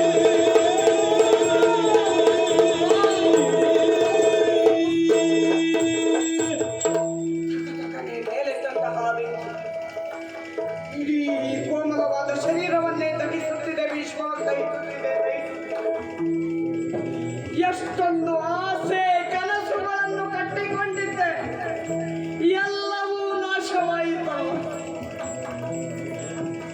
ಮಕ್ಕಳನ್ನು ಹೆತ್ತು ಆ ಮಕ್ಕಳು ನಲಿದಾಡುವುದನ್ನು ನೋಡಬೇಕಾದ ಕಣ್ಣುಗಳು ಉರಿದು ಹೋಗುತ್ತಿವೆ. ಹೊಟ್ಟೆ ಉರಿ ಉರಿದು ಸಾಯುತ್ತಿದ್ದೇನೆ. ನನ್ನ ಹೊಟ್ಟೆಗೆ ಕಿಚ್ಚಿಟ್ಟು ಬಿಟ್ಟೆಯಲ್ಲ ಭೀಷ್ಮ. ಈ ಹೆಣ್ಣಿನ ಹೊಟ್ಟೆ ಉರಿ ಎನ್ನುವುದು ನಿನ್ನ ವಂಶದಲ್ಲಿ ಎಲ್ಲರ ಹೊಟ್ಟೆ ಉರಿಯಾಗಲಿ, ಉರಿದು ಭಸ್ಮವಾಗಲಿ ಭೀಷ್ಮ.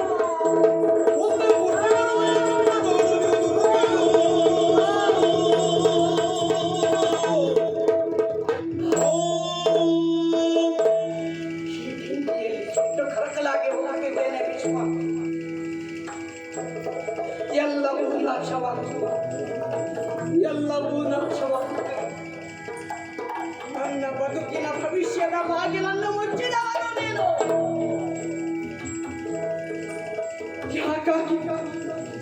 ಯಾಕಾಗಿ ನಿನ್ನ ಕೀರ್ತಿಗಾಗಿ, ನಿನ್ನ ಪ್ರತಿಷ್ಠೆಗಾಗಿ, ನಿನ್ನ ವಂಶಕ್ಕಾಗಿ. ಅಂತಹ ನಿನ್ನ ವಂಶ ಉರಿದು ಹೋಗಲು, ಉರಿದು ಹೋಗಲು, ಉರಿದು ಹೋಗಲು.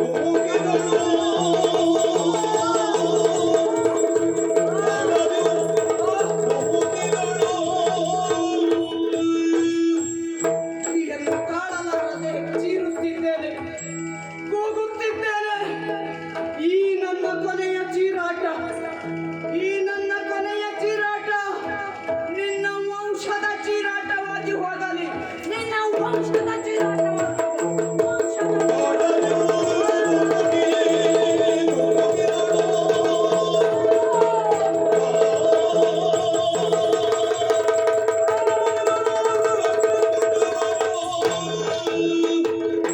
ಸಾಯ್ತೇನೆ. ನಗು, ನಾನು ಸಾಯ್ತೇನೆ. ನಗು, ಸಾಯ್ತೇನೆ. ನಗು, ಸಾಯ್ತೇನೆ. ನಗು, ಸಾಯ್ತೇನೆ.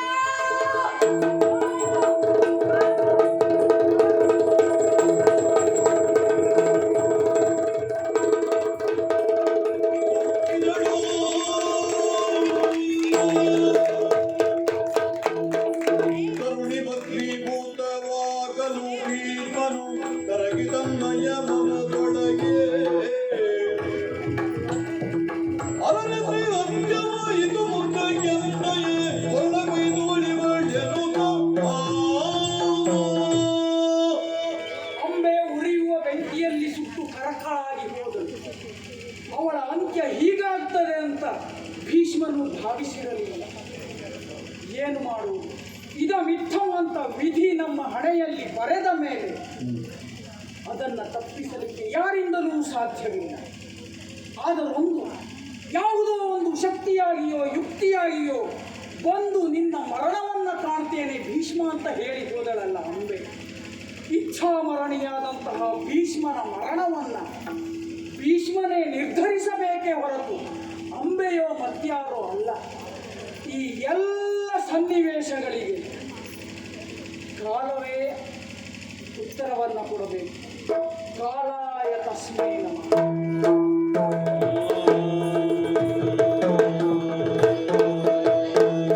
ಪಶ್ಚಿಮಾಂಬುಲಿಯ ತಳಿಯಾಗಿನಿಂದ ಮೂರುತಿಗೆ ಚಿಂತೆ ಮತ್ತು ಪೂಜೆ ಕರ್ಮಗೆ ಆಶ್ಚರ್ಯಮೈ ಮನೆಗೆ ಆನಂದ ಮರಿತನಿಗೆ ಸಂಚರಿತ ಮತ್ತೊಬ್ಬರಿಗೆ ಕೃಷ್ಣಗೆ ಪರಶುರಾಮಗೆ ಸಂಗಡವು.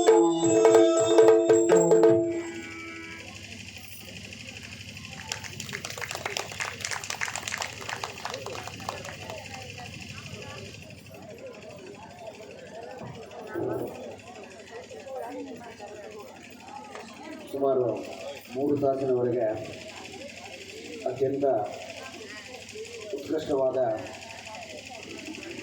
ಯಕ್ಷಗಾನ ಕಲೆಯನ್ನು ಪ್ರದರ್ಶಿಸಿದ್ದಾರೆ. ಈ ಕಲೆಯನ್ನು ಪ್ರದರ್ಶಿಸಿದ ತಂಡದ ಎಲ್ಲ ಸದಸ್ಯರಿಗೂ ದೇವಸ್ಥಾನ ಸಮಿತಿಯು ಅತ್ಯಂತ ಆಭಾರಿಯಾಗಿದೆ. ತಮ್ಮ ಕಲಾ ಪ್ರೌಢಿಮೆ ಶ್ರೀದೇವರ ಸಮ್ಮುಖದಲ್ಲಿ ಸಲ್ಲಿಸಿದ ಈ ಸೇವೆಯಿಂದ